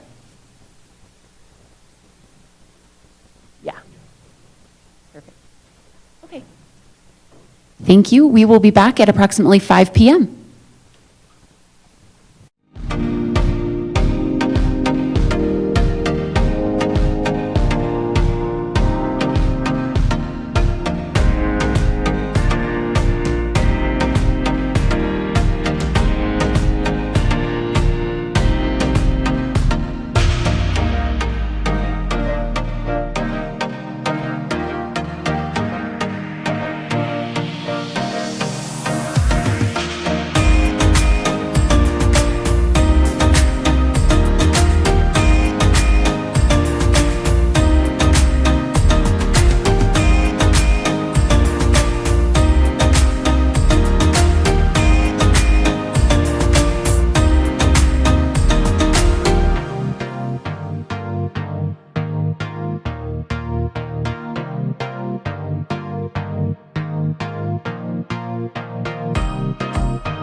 Thank you, everyone, for rejoining us back in the boardroom. We are appreciative of the additional time and some time to also have dinner. Hopefully you all had dinner as well. And we are ready to get started. I will turn it right over to Xander.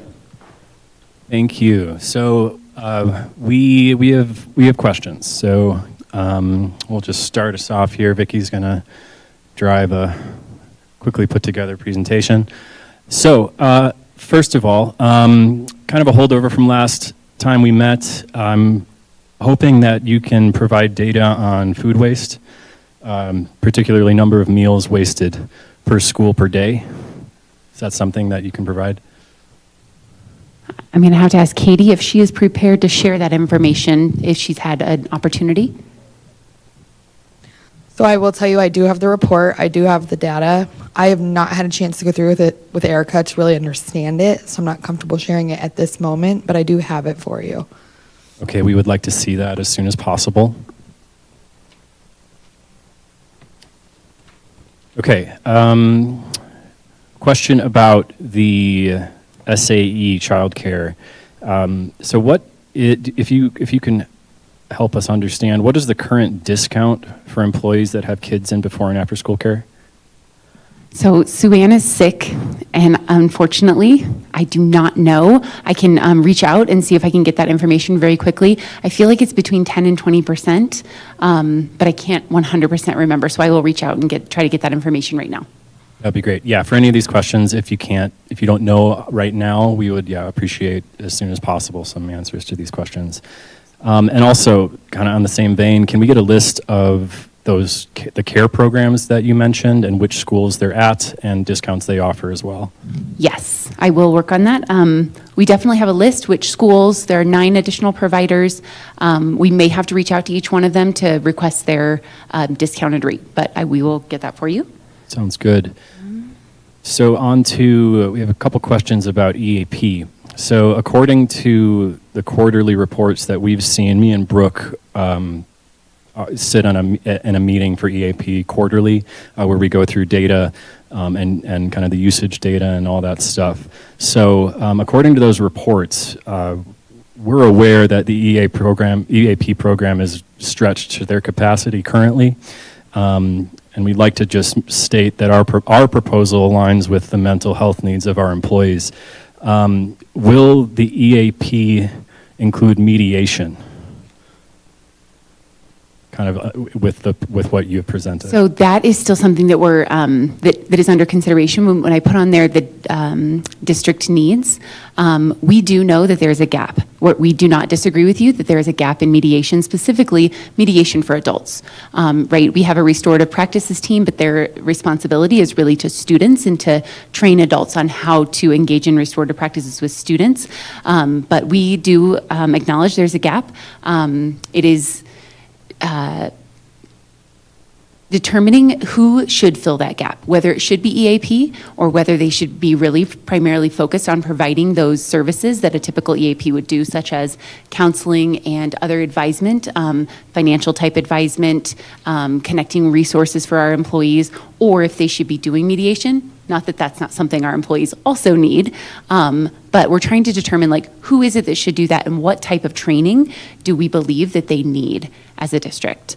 And so certainly some of them have that training and can do that, but right now we haven't reassigned that to them, but it's not out of the question. So kind of along that same vein, and you kind of spoke a little bit to it, but what does district identified service needs mean? So that was one of them. It was really determining with regard to the prevention and proactive presentation type planning, going to departments, going to schools, trying to provide that preventative work and preemptive, how do I take care of myself before I experience a tragedy, before I go through a mental health type crisis? What can I do as an adult, as a human being? And so certainly we want to reinstate that type of work. They're already doing that when they can. So for example, they presented at the mid-year JCAA event by the request of John DeStefano. They've presented to a couple of our departments, IT recently, maybe one of the other operational departments, but I can't remember which one. And so they are starting to get back into that work, but their primary responsibility is to provide the counseling services because that is the majority of what employees are requesting and needing from them.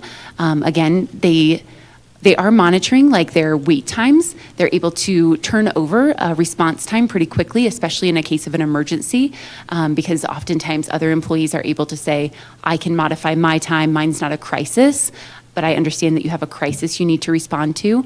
And as of a couple weeks ago when I asked her, it was less than a 1 week wait time for an after work hours. If you work a typical day schedule, after work hours was about a 1 week wait. I think it's after 4 o'clock. And so we acknowledged that could be a gap as well. But there wasn't a wait list per se. The other identified items, so preventative and proactive, and then the other one was the mediation. That was definitely something that we are exploring. And then the third one was the after hours counseling. Those are 3 of the areas that we were really honing in on, focusing on trying to get data around to really determine the next best steps. Okay, so based on current data, EIP services are expanding for this year. So how will you ensure that there will be available funds for continuing EAP services?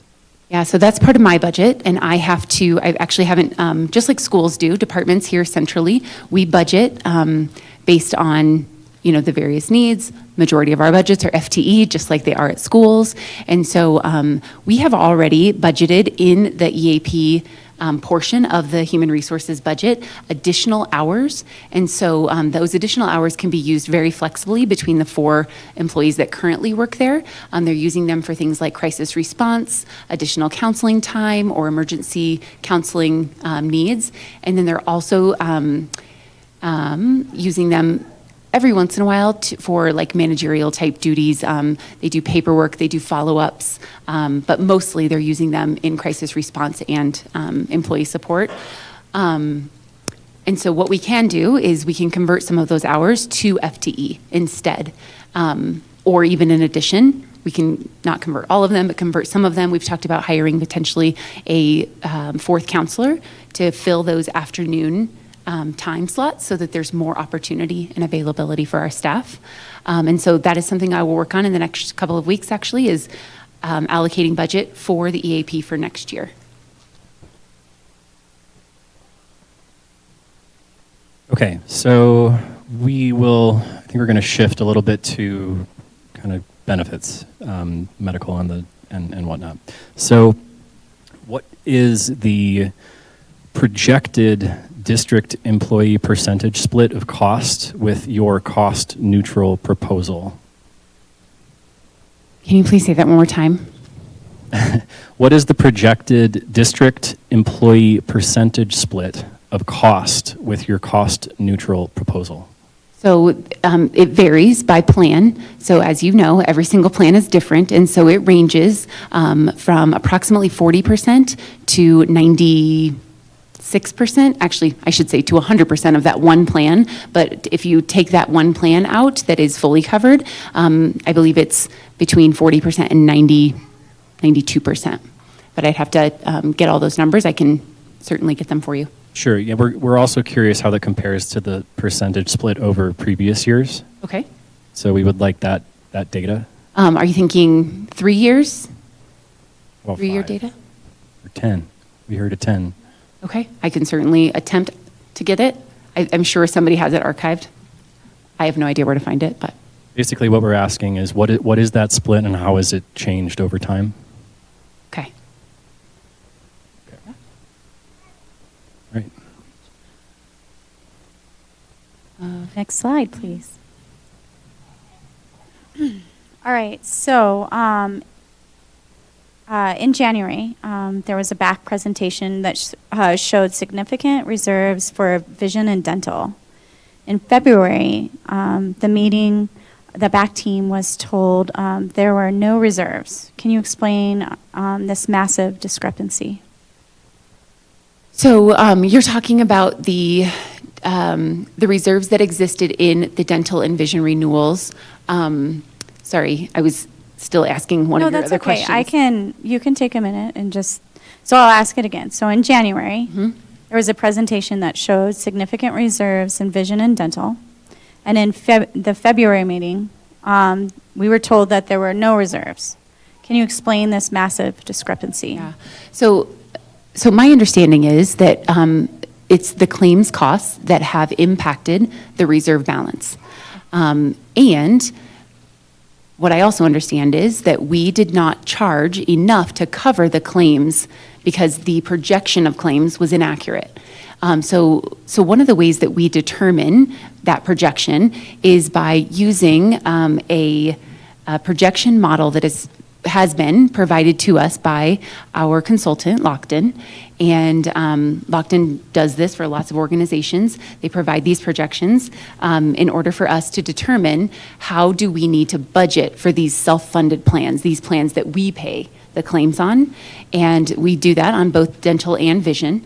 And as I understand it, the claims costs have come in higher than we projected, which has caused us to eat into reserves because we maintained last year's employee cost and for the premiums on each one of those plans. We didn't increase them.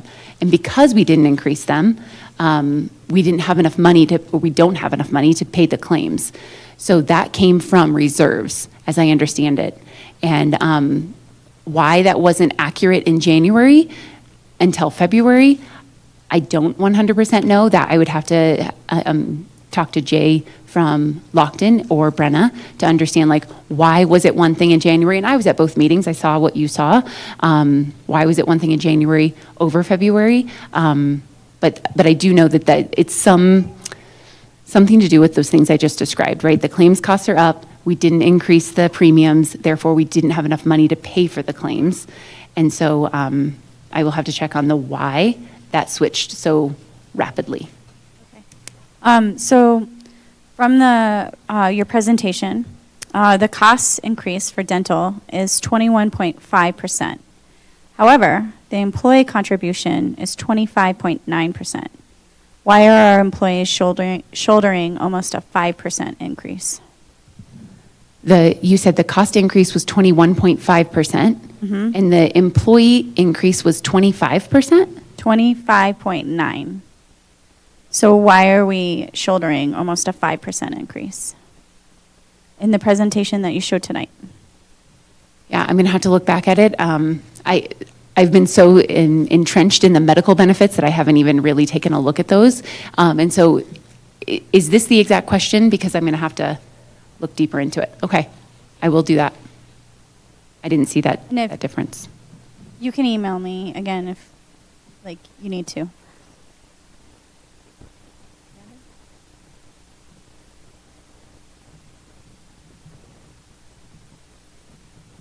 I want to tell you, I have some exciting news that my son caught this huge fish in December, and it just arrived at my house. So if I was a little distracted, that's why.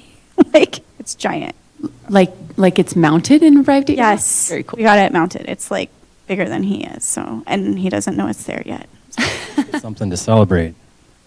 Okay, shifting gears. So this is what we presented last joint session, and this is what the back was presented on the 21st of January. We just thought this was very important, again, for context, given what we were presented this evening. What we see here is the proposed increases that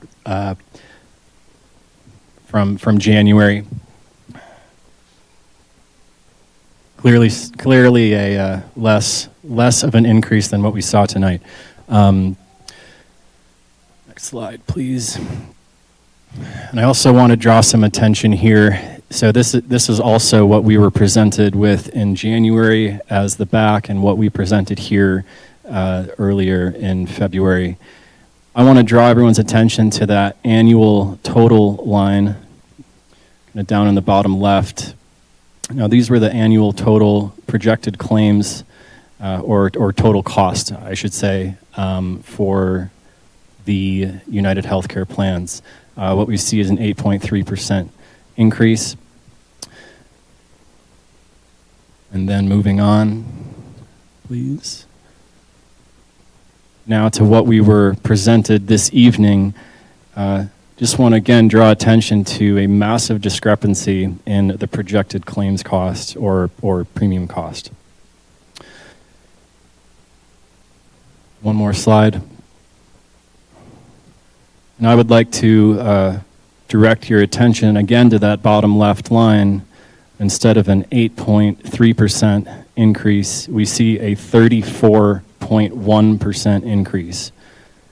That's shocking to, I hope, anyone who's looking at that. And we would like to understand why. But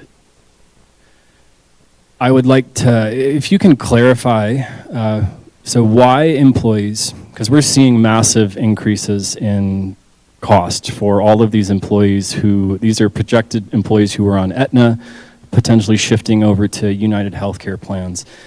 So can you clarify why these employees who choose the district's self-funded insurance are subjected to these massive increased premiums due to claims usage, effectively penalizing them for using the benefits that they pay for?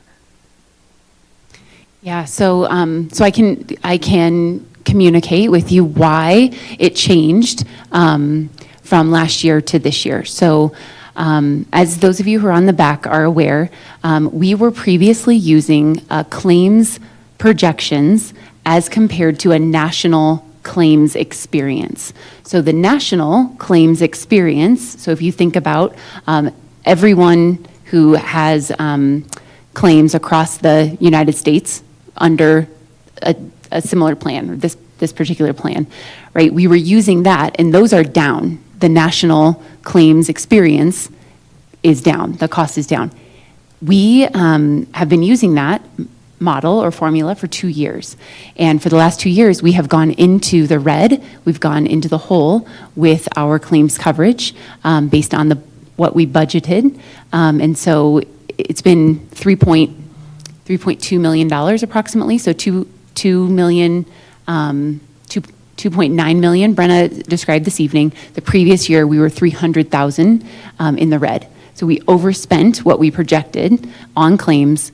And so what that means is we didn't collect enough to cover the claims.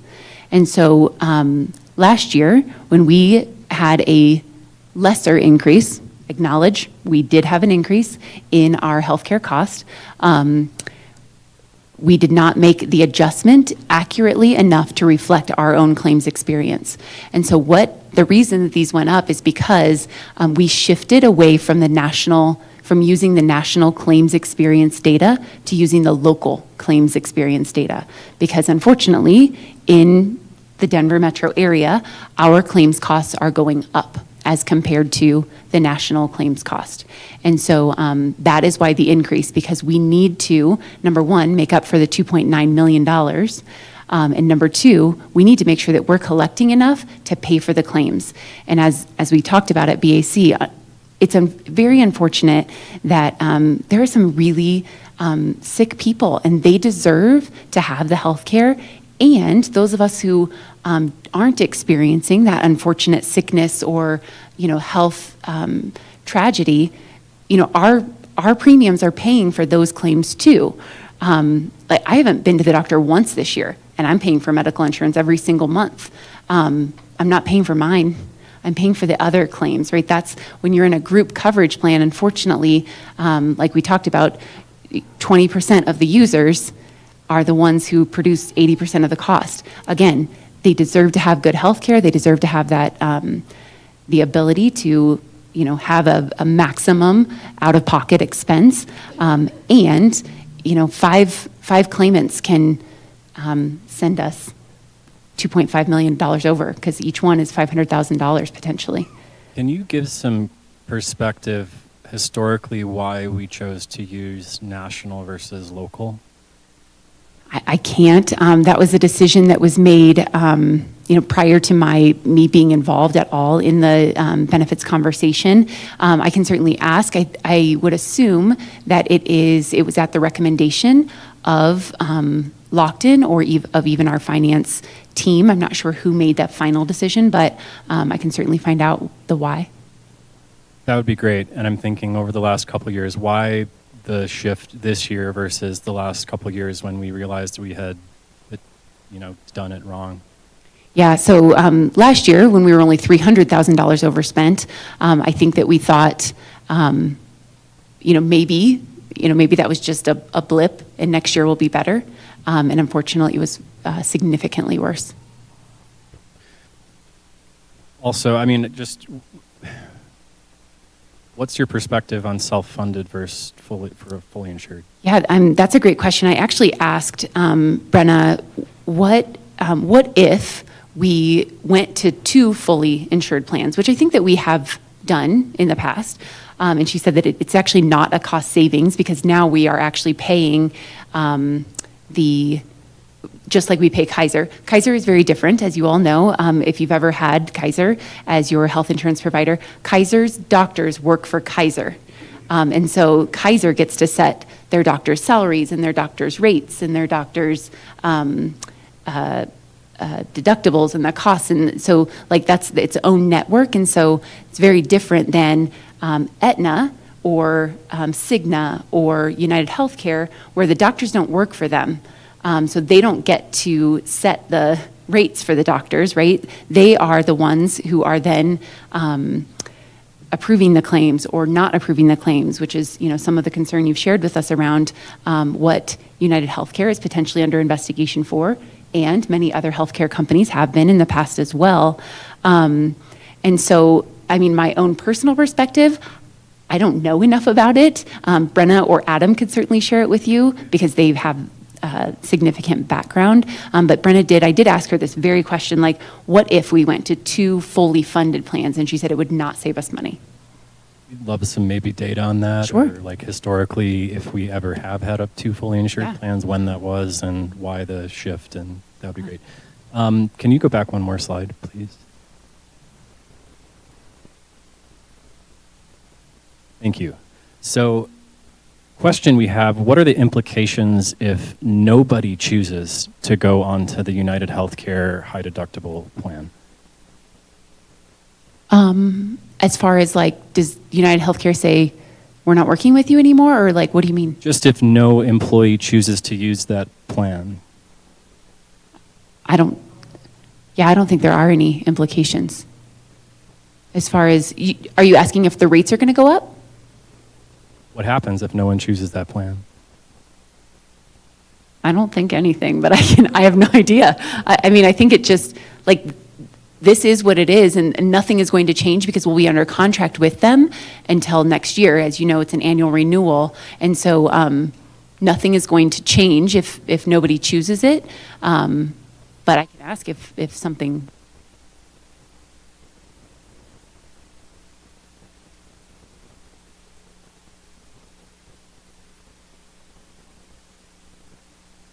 And I'm back. I will ask this question. I truly don't think anything, but I'll ask.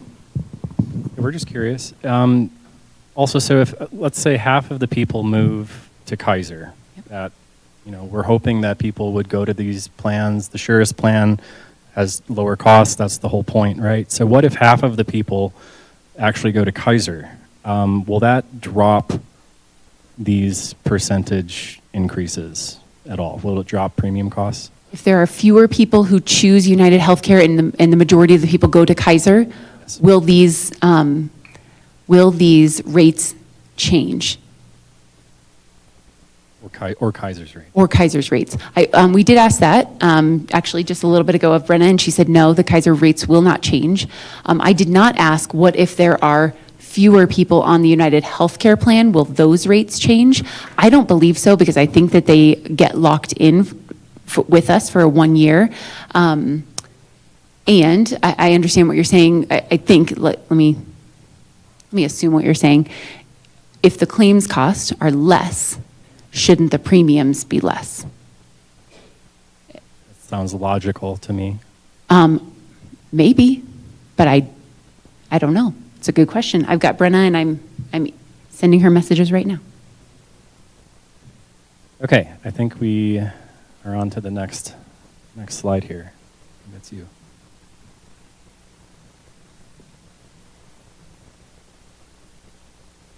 Okay, so it's district's management's position that the increases are due to rising medical claims, just as you said in slide 2.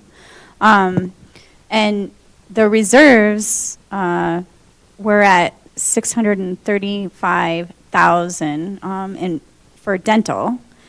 So we were wondering, can we have all the record claims data for the last 3 years for dental, vision, and health? Can you have the claims data, say more about the kind of detail that you would want in that? Well, if our costs are increasing due to these medical claims, we would like to see what these medical claims, what they look like and the costs. Not just the total. You want to see like the individual claims and what they're each costing? Well, probably the totals, but if there's 84 claims, we'd like to see what those costs were. Sure. Yeah, I can ask Adam. Yes, Rob. You want to jump in? Medical.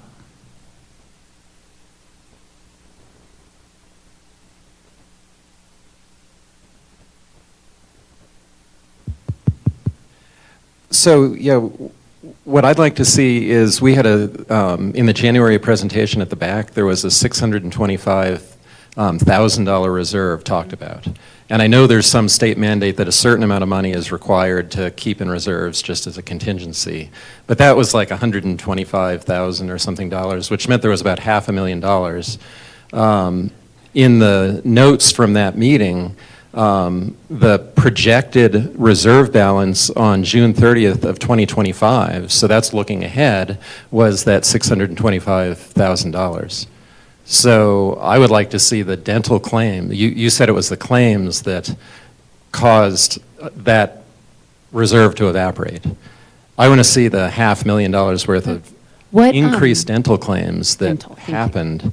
But we'd like to see the other Because, as well. yeah, the medical as well, absolutely the medical as well, but we had $500,000 worth of dental claim or dental reserve just vanish in a month. And this was a projected June 30th figure was the $625,000, and now it's gone. And so that, something seems weird there to me. Yes, I was with you in both And I would like to meetings. see the dental claims that back up that $500,000 of just vanished money. Yep, I will ask for that data. Thank you. Okay, I think we're ready for the next slide. I got an answer to one question. Okay, go ahead. The SAE discount for employees is currently 20%. Oh, I think that went up from when I had kids and daycare. Okay, so last slide, there we go. All right, so given that you are wanting a cost neutral options, given your proposal, thus Jeffco will put no money into covering the increase in funding for healthcare. What is the percentage employee cost increase for each of these options? For example, for the $4,000 of UHC family option, the employee will shoulder a 56% increase in premiums, while the district will take none of the financial costs.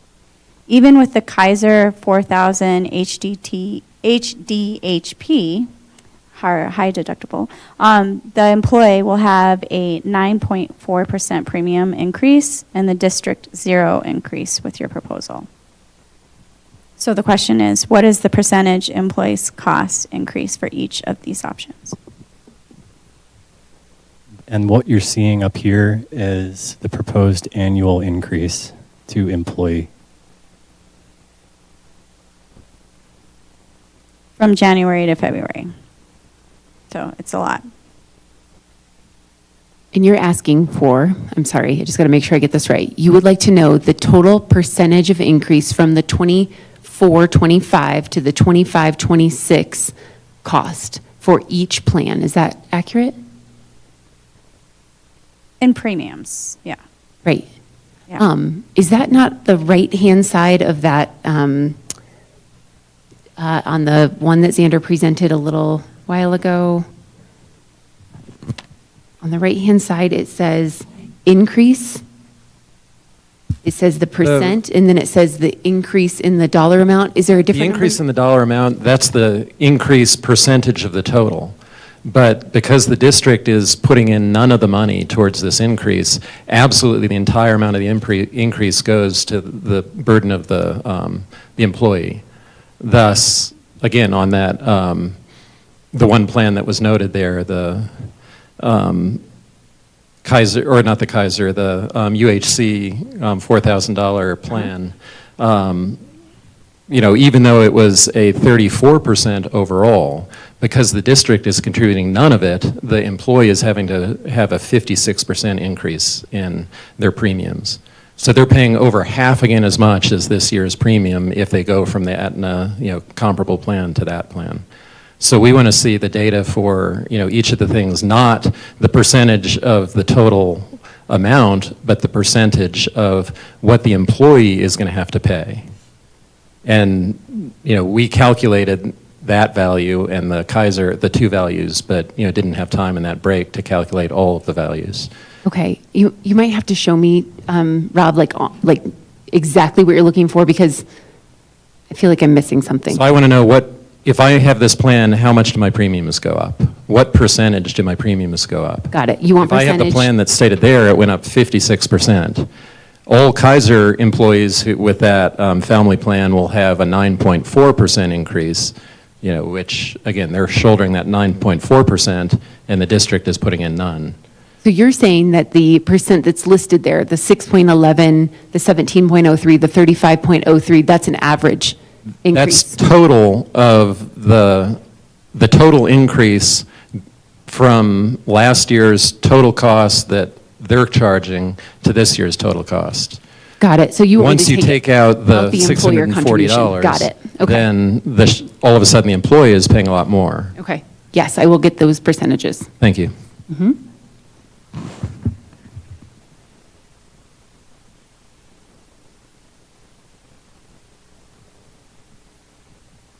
I just want to make sure there wasn't another one.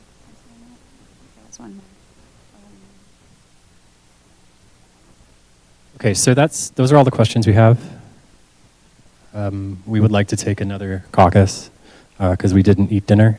Oh, I'm sorry. No, it's Us, I mean, most of our team ate yeah. while we were well, presenting. some of us so- didn't eat dinner, but yeah, we would like to take another half hour or so, and then we potentially will come back with something. Okay, sounds good. We will see you back here at approximately 7 p.m.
right, welcome back, everyone. It is 7:34, and we are back at the table.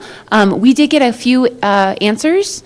Most of them we've put in the notes. We're happy to share those verbally if you'd like, or you can start. That'd be great. No, if you could share those so we have people Sure. listening in can hear. Sure. So I think we shared this before caucus. Starting at the top of the questions as Michelle has been typing them. Thank you for that. SAE childcare. So SAE provides a 20% discount. Please know that SAE is currently operating in the red, and that discount is current and may have to be adjusted in the future, just depending on what happens with their budget. The list of childcare programs is available. We started to reach out and try to find all of the different percentages. So far, we've only found 2. Red Rocks Childcare is 20% also a discount. And we will add these once we get all of them. And then Rocky Mountain Kids, which is our before and after school care that operates primarily at the elementary schools in the mountains. They offer free childcare for employees after school only. They don't have before school care. Rocky Mountain Kids, RMK is what people call it. EAP we talked about. I am asking for the 10-year historical data, and I just want to make sure that, are you looking for the employee and employer contribution for each one of those years and each one of the plans? Yes. Okay, just wanted to make sure that we were getting the right data. I didn't know if you just wanted employee or just wanted employer or wanted both. So we will, that'll take us a little while, but we'll do our best to dig that one out. With regard to the question about, Amanda, oh, I'm sorry. if you can't find like all 10, like Sure. just let us know, like we can be flexible on Of that, course. but we just would like to see as over Yeah, I'll get as time many how as we these things have can. changed. Yeah, and knowing that the majority of us who work in HR now didn't work in HR then with regard to benefits, we do have a team who has worked there for a while, and so I think they'll be able to dig out a good number of years. Okay, thanks. Thank you. In January, so this is the question that came up around the BAC and the difference. So a couple of things. Number one, please know that there was an error in the notes. And Christina claimed this. She's the one who was typing the notes, and she said, that is my fault. She said that in January when she was typing, she typed in 6/30/25. It should have said 6/30/24. She does believe that that was stated verbally, that the reserve balance that was listed on the slide was as of 6/30/24, and that was the projection for this year. Secondly, second part of that answer, when the reserve balance was shared from finance, from our finance department who maintains all of the budgety things, including these budgets, the context was not provided that this year's allocated reserve, so this current year, had not yet been subtracted from the figure. So the figure that was shown was still the projected balance. Nothing had been adjusted. And so that's how Christina explained it to me via messenger. She is still working on explaining the 21% to the 25%. She tried to show me the clip of the actual slide and explain it, but she's like, I'm working on how to explain this better because it's hard, I think, to explain without her doing it herself. And so we'll get that answer for you. Let's see.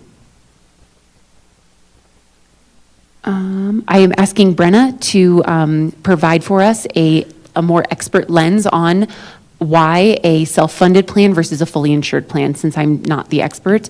And so she's working on that and how to best explain it on the benefits to the employer, to the employee, et cetera.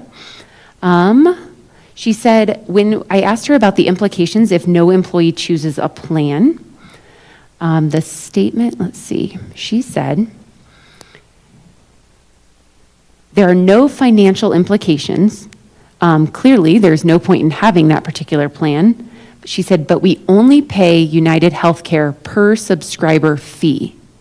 So if no one subscribes to a plan, we don't pay United Healthcare that fee. Does that make sense, right? Like, we wouldn't pay them a fee for something that no one is subscribing to. But she said there are no financial implications. Let's see, what are some of the other questions that I am not seeing on here? Oh, if more people go to Kaiser, will the rates change? So I asked that question as well. She said, if the claims in 25-26 are lower than the budgeted amount, or the projected budget, average across all of the subscribers to that particular plan, and if general claims annual inflation is minimal, so we talked about the claims experience cost, then there's a possible scenario for 26-27 that the cost per subscriber could go down, but as we all know, with insurance, that is highly improbable. So it would, similarly to when we have not had the claims experience that we thought with dental and vision and we had a reserve, what I assume would happen is there would be a reserve, and then we wouldn't have to have as high of an increase, if that makes sense. I'm kind of bird walking now because that is not what she said, but that's the assumption I'm making.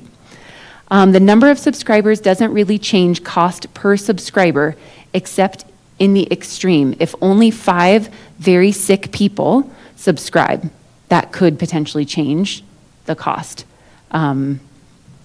which we wouldn't know on the front end because they wouldn't necessarily be sick until they filed their claims.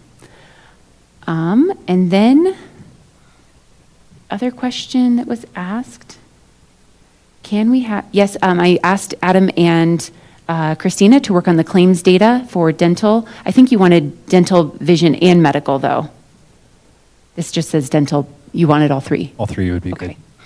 And then the percent of employee contribution in the cost for each plan and premiums. This was actually in that, there was a link in one of Adam's slides. And if you see tabs 1 and 2, it actually provides that exact percentage from this year to next year. So for example, I looked up Jennifer and I were checking our math here because we're very good at it. We did it right. And I was checking my own, and my own personal will go up 6%.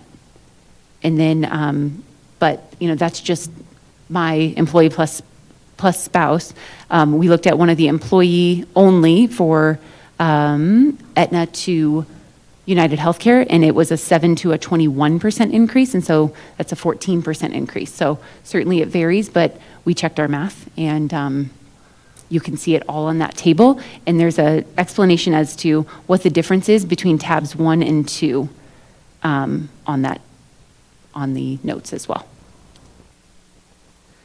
So we found as many questions as we could. We know we still have 2 really big data sets that you have asked for, and we will do our best to get those to you by next week.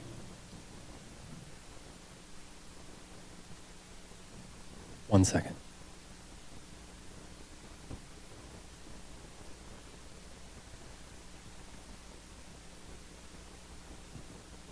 Can we just have like a 2-minute caucus? Yeah. Given. Oh, sure. Can you pause us, Brandon? Thank you. Just so everyone is aware, I did send a couple of our people home because they live far. The roads are getting bad, so when you do leave, please, please, please drive slowly, drive safely. Might be an hour commute. I've already advocated for a snow day. You're welcome. I don't know if it'll happen.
We are live. Welcome back.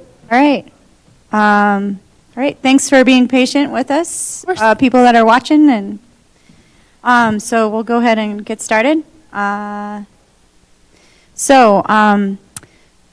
part of our proposal, EAP, the district will maintain a fully staffed employee assistant program. This will mean the district, this is the same proposal. I should probably just read the red lines, right?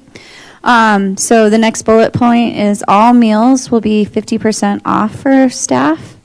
And then the next one, we changed just a little bit. So it reads, before and after school childcare shall be provided at least 20% discount to employees and will be included in both associations' CBAs.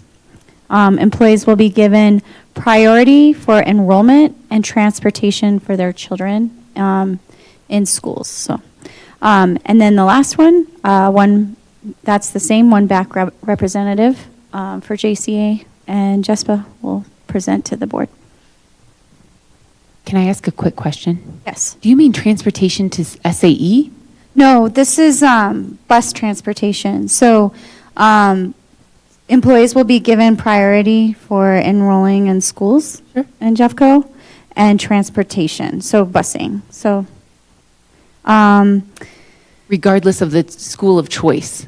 So like, I'll just use myself for example. My kids go to Summit Ridge and Dakota Ridge. My backyard is Jeffco. My front yard is Denver. I know it sounds weird, but I put my Jeffco voting signs in the backyard. So when you're choice enrolled, you don't get. Mm-mm. So You don't there's get busing. There's no bus route that comes There is. It's just around the corner. It's actually closer than the Denver bus route. for Summit Ridge or Yeah, and Dakota. You can take your kids to a bus route and drop them off. Yeah, you can do that too. But You but what I'm saying is I can't get my kids on the bus. And this is not just about me, but there's lots of employees in it's a the good district. example. So we were thinking about how this makes a difference for people. If they don't have to worry about childcare because they got buses, to an area that they work or whatever. Sure. So like, if I work at Blue Heron, for example, and my kids are middle schoolers at Summit Ridge, they could take the bus from Summit Ridge and to Blue Heron area and be dropped off and walk to my school, and I don't have to worry about child. You're saying you can't get them on because it's full? No, because your choice enrollment is not allowed to use the bus. Oh, okay. I'm operating under old circumstances where you used to be able to drive your kid and drop them off at another bus stop. Yeah. But not. If there was space. Got it. We're saying If there's employees space, you still can. will have space on the bus. Got it. And given priority on that. Okay. And- Thank you for that clarification. I was confused. I'm like, we don't offer SAE transportation. If Okay. you want to doctor up that language so it's more clear, we're open to that as well. Thank you. Proposal. Thanks for the question. Okay, next part. Okay, so this is our counter on benefit structuring. Before I read the counter, I just wanted to clarify from the district's proposal of a cost-neutral plan is not true. I think it's a misleading framing of that because it is an increase in cost for workers. If there's not going to be any additional contribution from the district, the employees are going to have to pay more, so it is not cost neutral. It is actually taking money from workers. So our counter for the benefit structure will be non-taxable employer contribution will be made by the district to cover benefits costs. The highest cost employee-only plan for each provider will be covered at 90%. The remaining employee-only plans are covered by the district at 100%. The highest cost employee plus spouse, child, and/or family plan for each provider will be covered at 75%. The remaining employee plus spouse, child, and/or family plans are covered by the district at 80%.